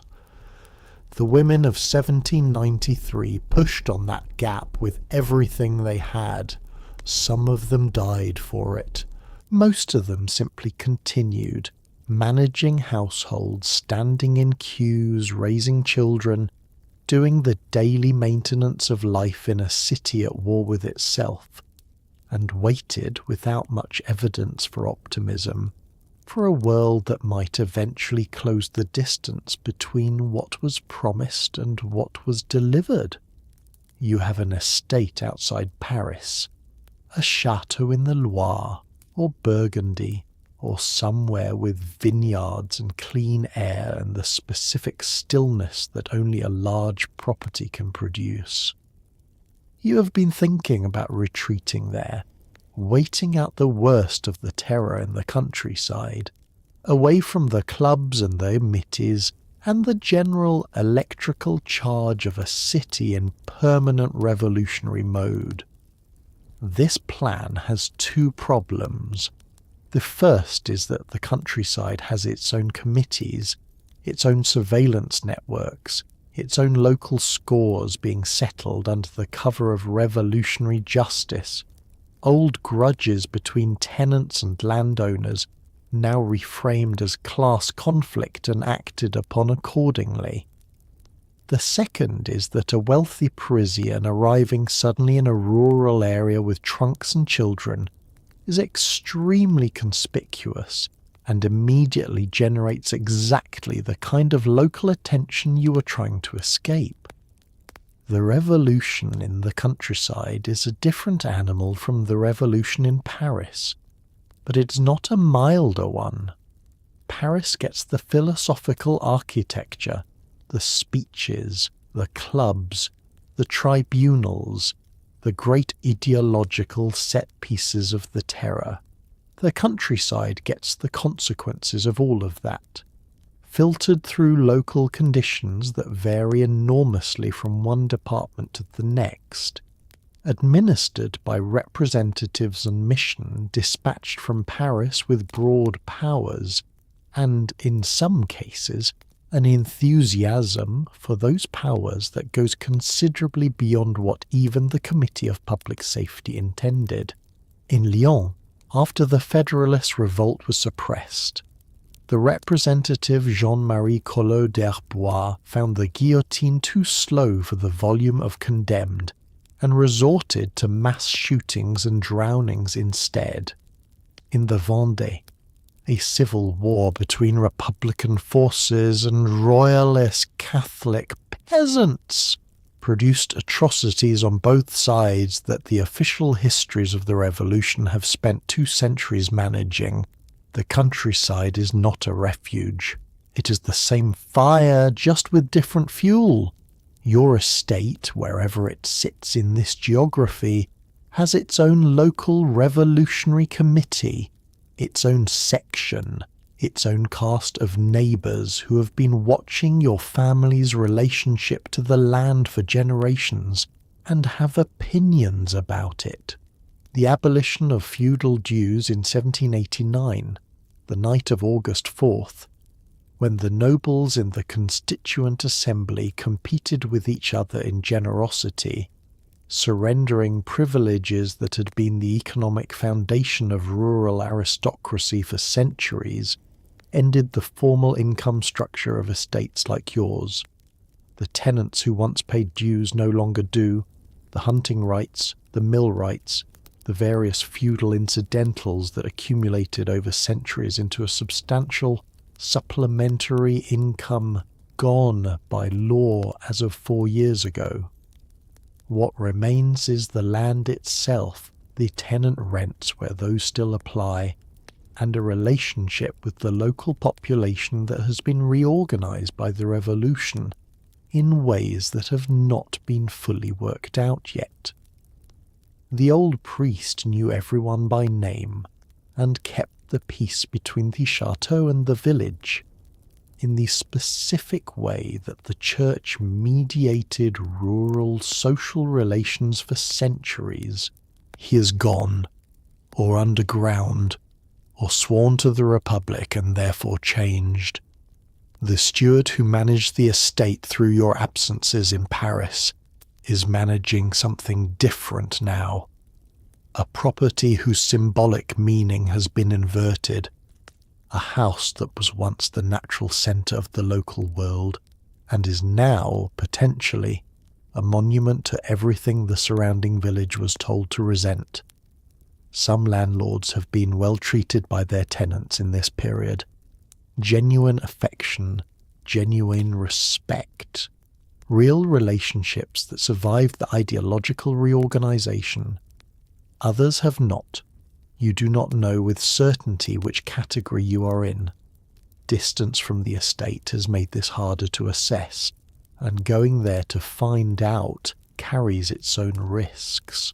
So you stay in Paris and maintain what contact you can, and try not to think too specifically about what is happening to the vineyards in your absence. Maximilien Robespierre is the face of the terror in the way that a single person can be the face of something that is, in reality, the product of thousands of decisions by hundreds of people.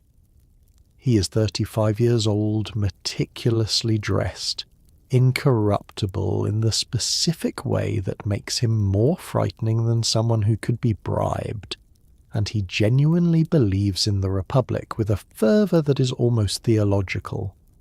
He believes that virtue, civic virtue, republican virtue, the willingness to sacrifice private interest to the common good, is both the means and the end of the revolution. He believes that the revolution's enemies are everywhere and that the terror is not violence but medicine. He is not a cynical man. He is possibly the most sincere man in Paris, and this sincerity is the most terrifying thing about him, because it means he cannot be reasoned with on the basis of self-interest. He cannot be bought. He cannot be flattered. He can only be agreed with or opposed, and opposition has a fixed price. Robespierre came from Arras, a provincial lawyer's son, educated on scholarship, formed by the Enlightenment in the specific way that a provincial intellectual of the 1770s is formed, reading Rousseau with the intensity of someone who has found in a book the confirmation of everything he already believed. Rousseau's idea of the general will, the collective moral consensus of the people that supersedes individual interest, became for Robespierre not a philosophical concept, but a political program. The Republic was the institutional expression of the general will. To act against the Republic was to act against the people. To act against the people was to act against virtue. And virtue, for Robespierre, was not a nicety. It was the foundation of everything. Without it, the Republic would be consumed by the same corruption, privilege and self-interest that had made the Ancien regime intolerable. The Terror was the surgical instrument for removing that corruption before it spread. He is called the Incorruptible, and the name is accurate in a way that cuts in multiple directions. He did not take bribes. He did not enrich himself. He lived simply in a rented room in the house of a carpenter named Duplay, eating plain meals, dressing carefully but without excess, working long hours on the Republic's business with the focused application of a man who has no competing interests. His personal virtue is genuine.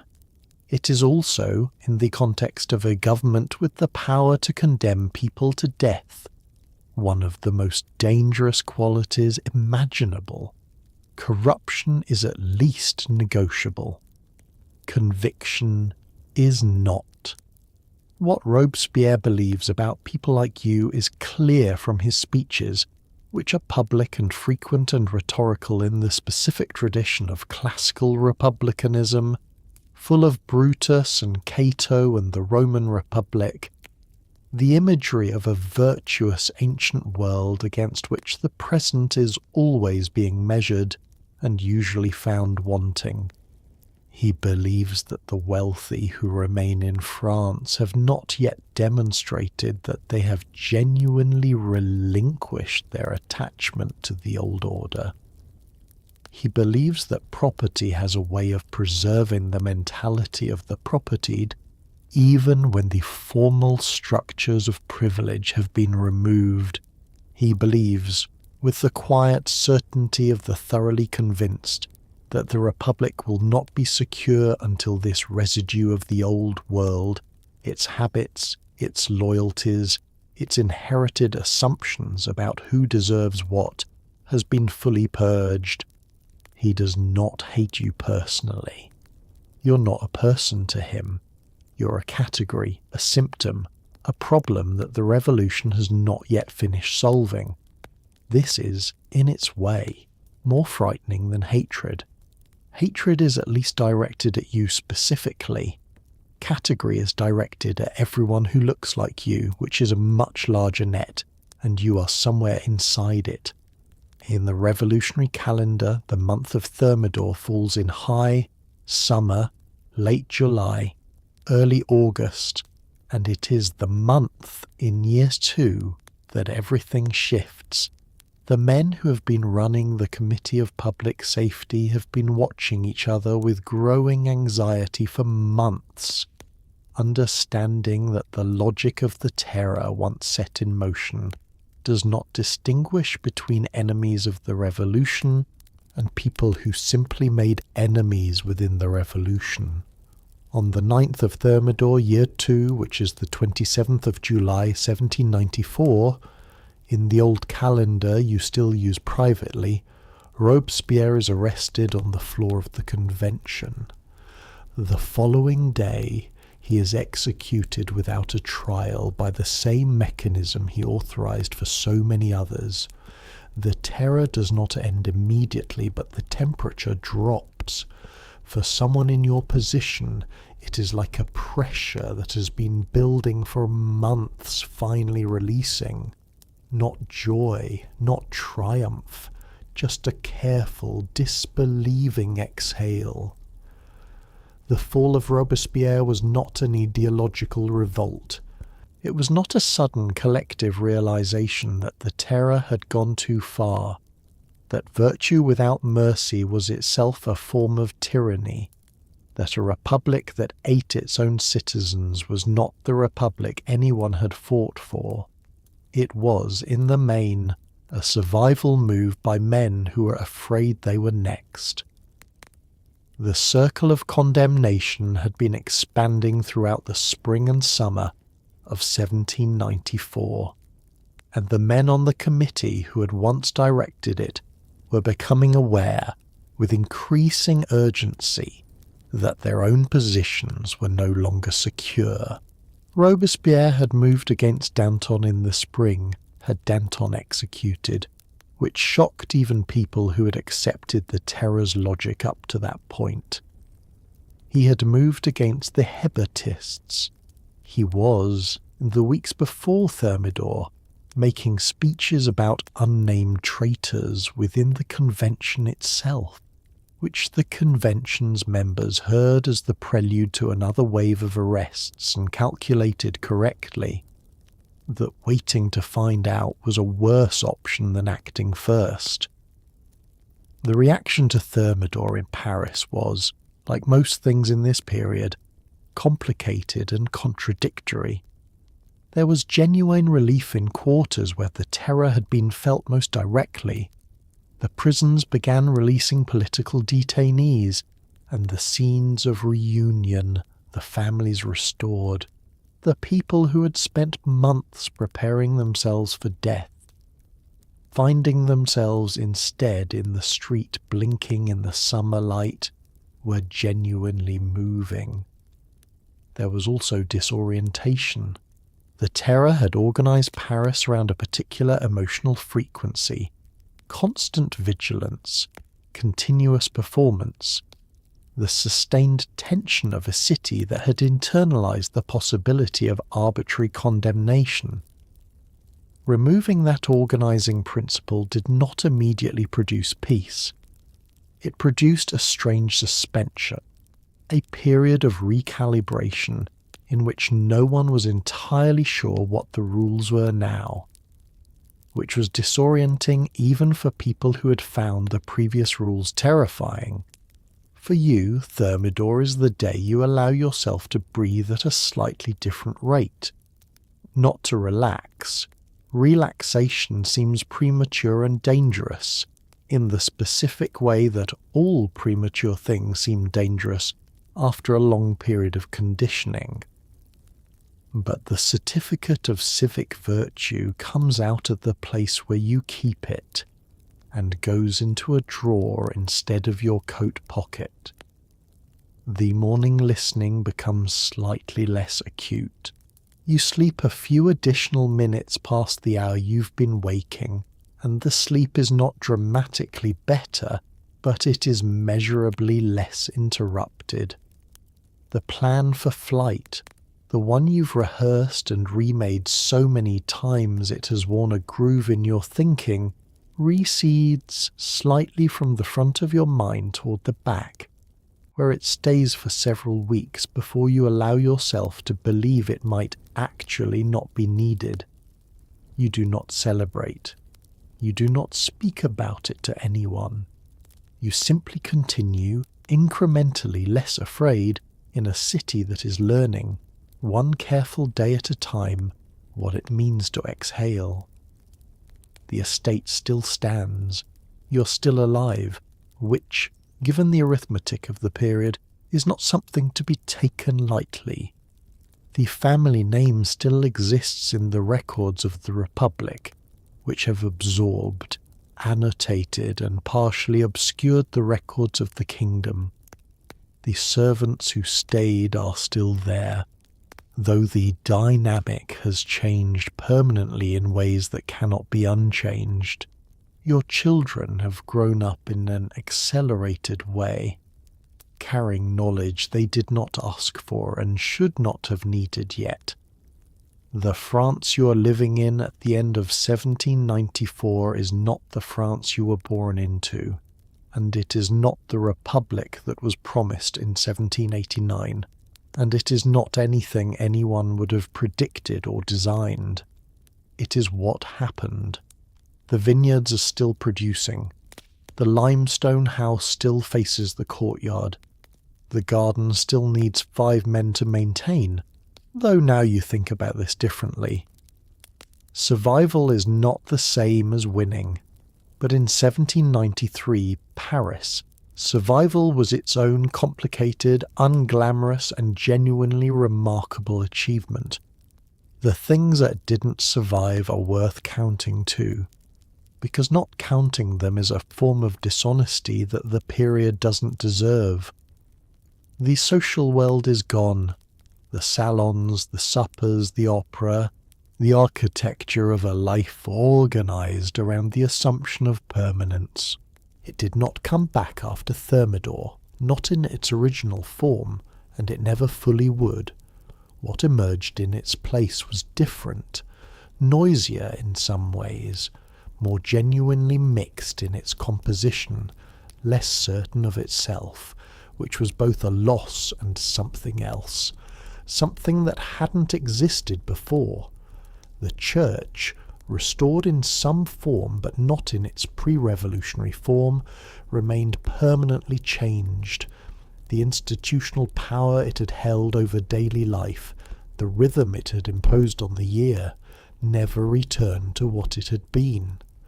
The servants who left permanently. The friends who emigrated were gone, and the ones who came back to a country that had moved on without them, which is its own specific form of loss. What did survive unexpectedly and stubbornly was ordinary life. This sounds small, and it isn't. Through the bread queues and the surveillance committees and the law of suspects and the sound from the square that you learned not to hear, through all of it, people got up in the morning and fed their children and went to work and came home and argued about small things and laughed occasionally and loved each other with the imperfect, persistent love of people who are still here. The human capacity for continuing is one of the stranger and more impressive things on record, and the Paris of 1793 and 1794 displayed it in abundance. The city did not stop. Even at the height of the terror, the bread was baked. Badly, insufficiently, but baked. The theatres stayed open for much of it. People fell in love, had children, made plans. They made plans in a period when planning seemed almost irrational, and some of those plans came through, and some of them didn't. And the ones that came through mattered to the people they came through for in exactly the way they would have mattered in any other time. You are alive. Your children are alive. The house is intact, and the garden is overgrown, and the library you never read is still there, and perhaps now you will read it, because the years of managed performance and strategic simplicity have left you with a specific hunger for the ordinary richness of a life that doesn't require constant defense. You think about the people who didn't make it through, not abstractly, not as statistics, but specifically with names and faces and the memory of evenings in rooms that no longer exist in the configurations they existed in then. You think about the carriage repairman, Bertrand, and the former clerk on the committee, and Marguerite attending her political meetings, and what all of them made of what happened and what they make of the quiet that has followed it. You do not know. You will probably not ask. Some questions in 1794 Paris are still better left unasked. But you are here, and the morning sounds are ordinary again, and the light in the salon at 4 in the afternoon is exactly what it has always been. That specific, slanted, entirely unremarkable gold, and this for now is enough. You are not the only one doing this. Across Paris, in houses that range from nearly as grand as yours to considerably more modest but still conspicuously comfortable, there are people in essentially the same situation, men and women of the property classes who did not emigrate, who stayed for their own mix of practical and emotional reasons, and who are now navigating the terror with the specific, improvised competence of people who had no preparation for this and no manual to consult. You don't discuss it openly with them. You don't compare notes, don't exchange strategies, don't admit in any direct way that you're all engaged in the same project of managed survival. But you know it when you see it, in the plain coats worn by men who owned wardrobes full of brocade, in the careful Republican vocabulary deployed in public by people whose private speech is still entirely different, in the way certain eyes move when a name comes up or a committee is mentioned. You recognize each other the way people in a shared predicament always recognize each other, without acknowledgement, without relief. The strategies vary, and the variation is interesting in the way that human responses to shared adversity are always interesting, not random but shaped by personality, resources, and local conditions in ways that produce a surprisingly wide range of approaches to the same problem. Some of your peers have leaned into civic performance with a commitment so thorough it has started to look like genuine conversion. One man you know, a former tax farmer whose fortune predates the revolution by a generation, and whose Republican credentials are approximately as organic as a stage set, has become a regular and apparently passionate fixture at his section assembly, speaks at the podium with a fluency that suggests either real belief or exceptional acting, and has managed to get himself appointed to a minor role in the local committee infrastructure. He attends, he contributes. He is visible in all the right ways. Whether he believes any of it is a question you have quietly stopped asking, because the answer is irrelevant to the outcome, and asking it feels like a luxury neither of you can afford. Others have gone the opposite direction. Radical withdrawal, the most minimal possible public footprint, paying what must be paid and attending what must be attended, and otherwise rendering themselves as close to invisible as a 3-story limestone townhouse allows. This is more or less your own approach, and its logic is sound. A small profile is a small target. The risk, the one you think about at 3 a.m, which has become your body's standing appointment with maximum unproductive anxiety, is that invisibility in a period of mandatory civic demonstration can itself read as suspicious. The man who is never seen at the assembly is the man the assembly has no evidence of, which is almost as bad as evidence against him. In a legal environment where the absence of proof of virtue is itself a form of proof of its opposite. The ones who miscalculated are the ones you think about most, because thinking about them is the closest thing available to learning from someone else's experience without having to acquire it yourself. The man who moved too slowly, who recognized the situation accurately but delayed action past the point where action could help, waiting for clarity that never arrived, doing nothing while the window closed by increments he could feel but not stop. The woman who trusted the wrong friendship, who confided in someone who seemed safe because the friendship was old and the history was real, and it turned out that old friendship and real history were not sufficient collateral against the pressures the revolution applied to everyone it touched.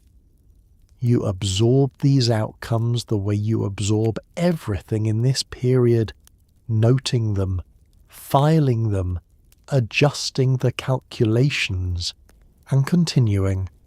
Continuing is the constant. Everything else is adjustment. Paris in 1793 is not the city you were born into, and the difference is not only political.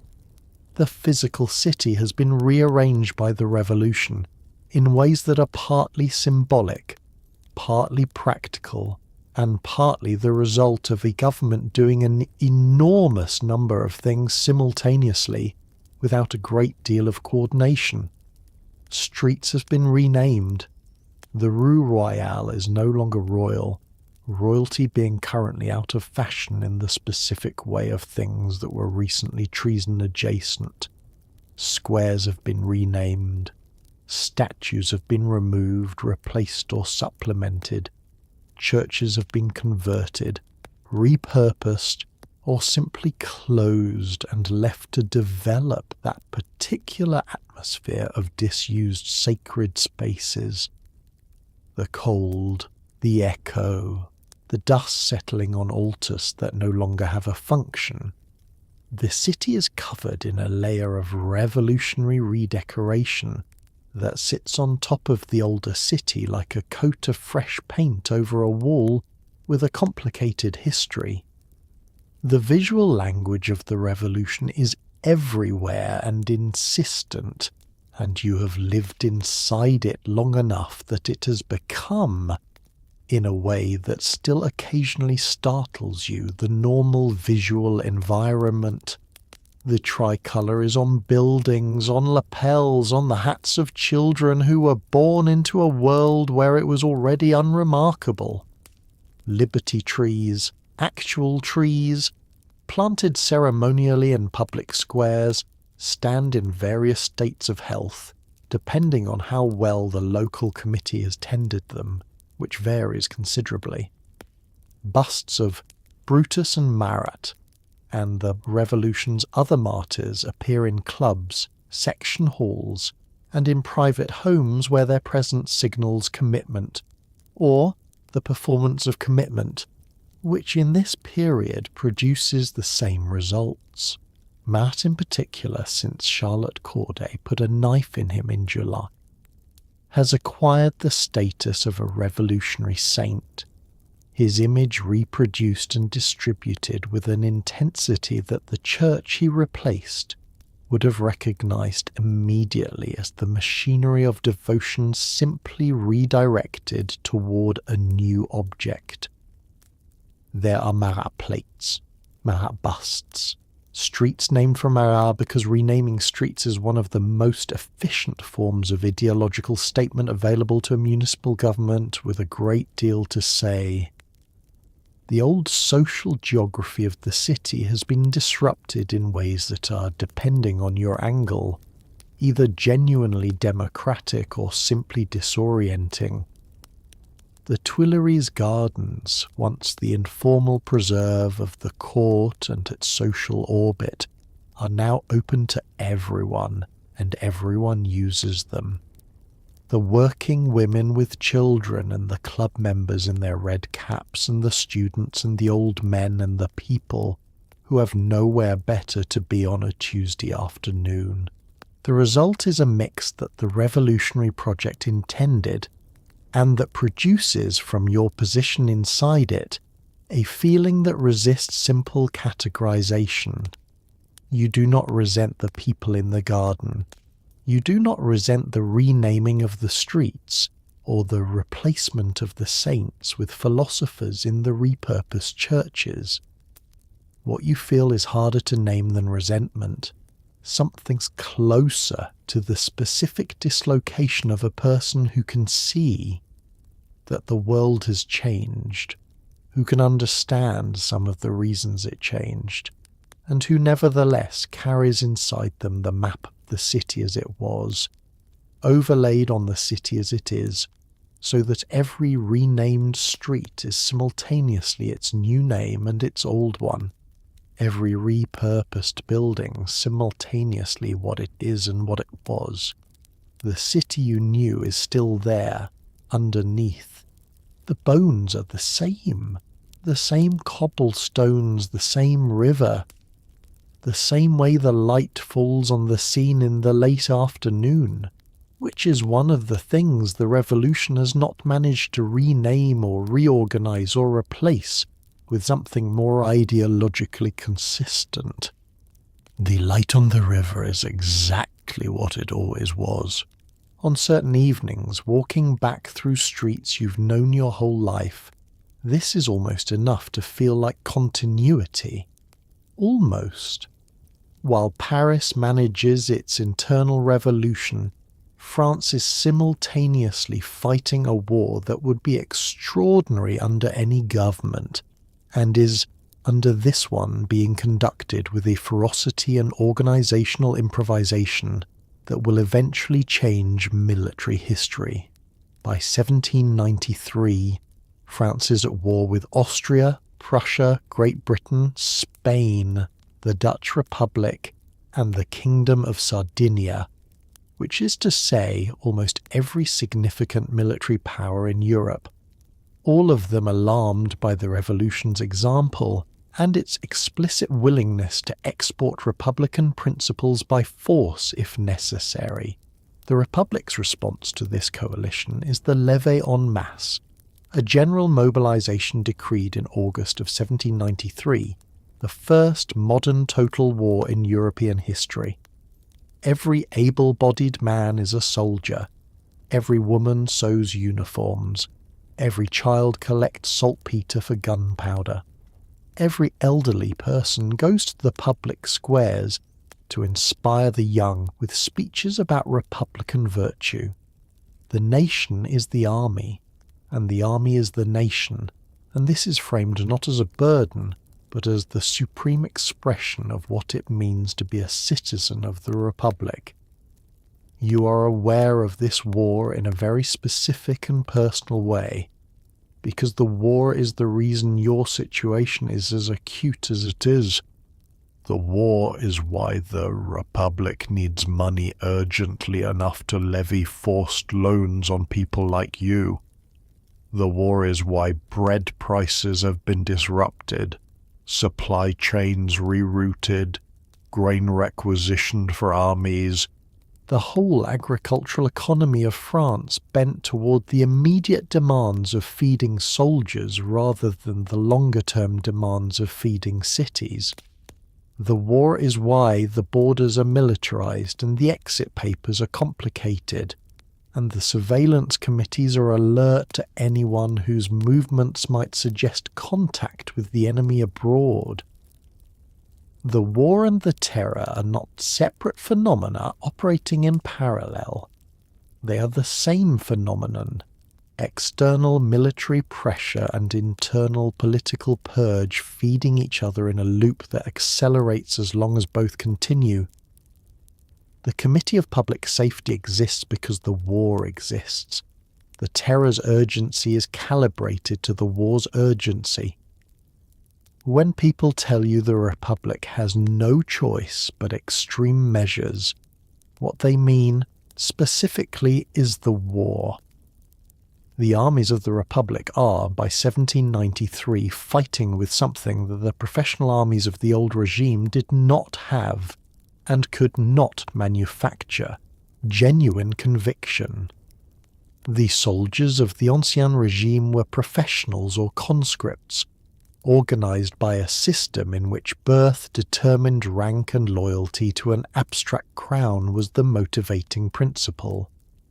The armies of the Republic are fighting for an idea, for the revolution itself, for the France that the revolution promised, for the right to have made the last 4 years mean something rather than be reversed by Prussian cavalry and Austrian infantry restoring a king nobody asked for.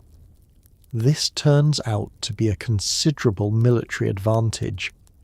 An army that believes it is fighting for its own future fights differently from an army that is fighting for someone else's. The results on the battlefield, by the autumn of 1793, are beginning to reflect this. The Republic, which appeared in 1792 to be on the verge of being dismembered by its neighbours, is finding its footing. You follow the war news with the divided attention of someone whose survival is partially dependent on outcomes they cannot influence, and whose loyalties are not simple. You are French. The soldiers dying at the borders are Frenchmen. The republic they are dying for has spent the last year making your life a continuous exercise in managed fear. But it is still the country, still the language, still the particular light on the river in the late afternoon that belongs to here and nowhere else. You're not rooting for French defeat. But you are watching the war the way you watch everything in this period, carefully, continuously, alert to what shifts in the military situation might mean for the political situation at home, running the calculations in the back of your mind while the front of your mind performs normalcy, because that is what this period has made you, and you are very good at it by now. The history of the French Revolution is told mostly through its most visible actors.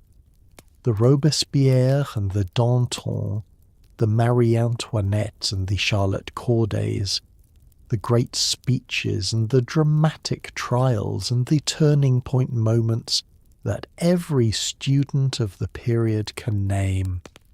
This is the nature of history, which tends toward the legible, the documented, the individuals who left enough of a trace that later generations can reconstruct them with some confidence.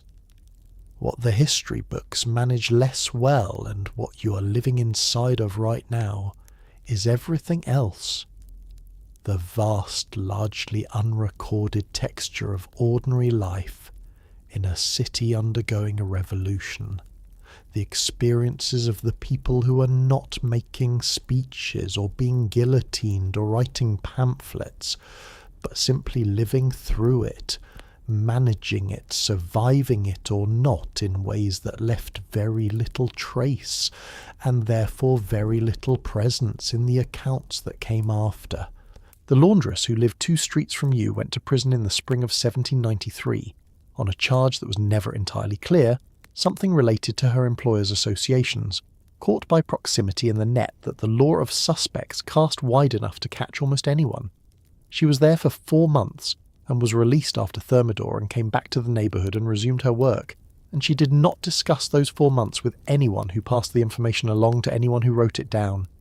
Her experience of the terror, what those months in prison were, what they produced in her understanding of the Republic and its promises, what she thought in the particular dark hours that prison provides for thinking, is gone. It existed. It mattered to her in every way that experiences matter. It left no record. This is true of most of the people who lived through this period, and the accumulation of all those unrecorded experiences is, in a way, the actual history of the revolution, larger than the documented version, richer and permanently inaccessible. The man who sold chestnuts from a cart near the section assembly hall attended, in the informal sense of being present at the edge of every meeting for 2 years. He heard the speeches, observed the dynamics, watched who applauded and who hesitated and who looked at whom when a particular name was mentioned. He understood the section's political geography with the practical precision of someone whose livelihood depended on reading rooms correctly, knowing which customers were safe to joke with and which were not, knowing when the atmosphere was dangerous and when it was merely tense. He is in no history of the revolution. He was there for all of it. These 2 facts sit together in a way that should be uncomfortable and mostly isn't. Because history is not designed to accommodate the chestnut seller's perspective. And we have all made a long peace with this that we shouldn't entirely have made. Your children, growing up in these years, are forming their understanding of how the world works from the raw material this period provides. They are learning that institutions change, that language is a tool deployed differently by different people for different purposes, that the people with formal authority are not always the same people as the people with actual power, that what you say in public and what you think in private can be different, and that managing this difference is not hypocrisy but survival, and that survival is not nothing. Survival is, in fact, the precondition for everything else you might eventually want to do or be or say. These are not simple lessons. They are not the lessons you would have chosen to teach them. They are the lessons the period is teaching whether you choose it or not, inscribed in the daily texture of a childhood spent watching adults perform careful versions of themselves in a city that has decided that the wrong performance can be fatal. What your children make of this inheritance in the years after, what kind of people the revolution made of the children who grew up inside it, is a question that belongs to a future you cannot yet see, unfolding in a France that is still, even now, in the middle of becoming whatever it is going to be. There is a specific quality to the mornings that come after a long period of fear, and it is not what you expected. You expected relief, clean, uncomplicated, the feeling of a weight removed. What you get instead is something more like disorientation, the specific unsteadiness of a person who's been bracing against pressure for so long that when the pressure eases, the bracing itself becomes the problem. Your body doesn't know how to stop listening at dawn.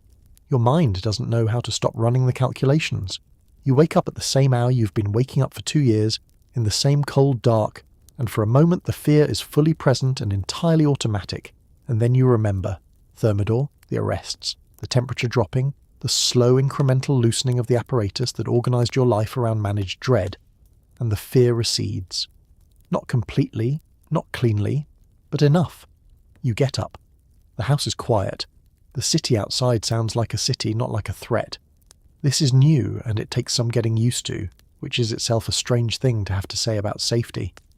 The morning after history is longer than a morning.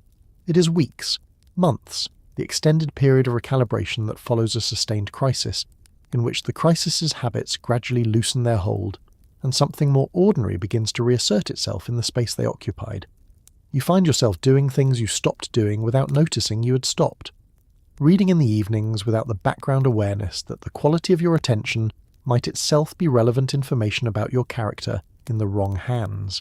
Eating a meal that is slightly better than strictly necessary without running an internal audit of the political implications of each course. Walking through a room of your own house without the low-level calculation of how it would appear to a committee that had arrived to search it. These small relaxations happen gradually and then suddenly, and each one reveals, by its absence, how much of your mental space the terror had quietly colonized over 2 years without ever announcing itself as the permanent tenant. You didn't notice it moving in, you notice it moving out. The city is recalibrating alongside you, and the process is neither clean nor linear. The prisons are releasing people, not quickly, not all at once, but steadily. And the reunions happening in the streets of Paris in the weeks after Thermidor are the kinds of scenes that resist description, without becoming either sentimental or inadequate.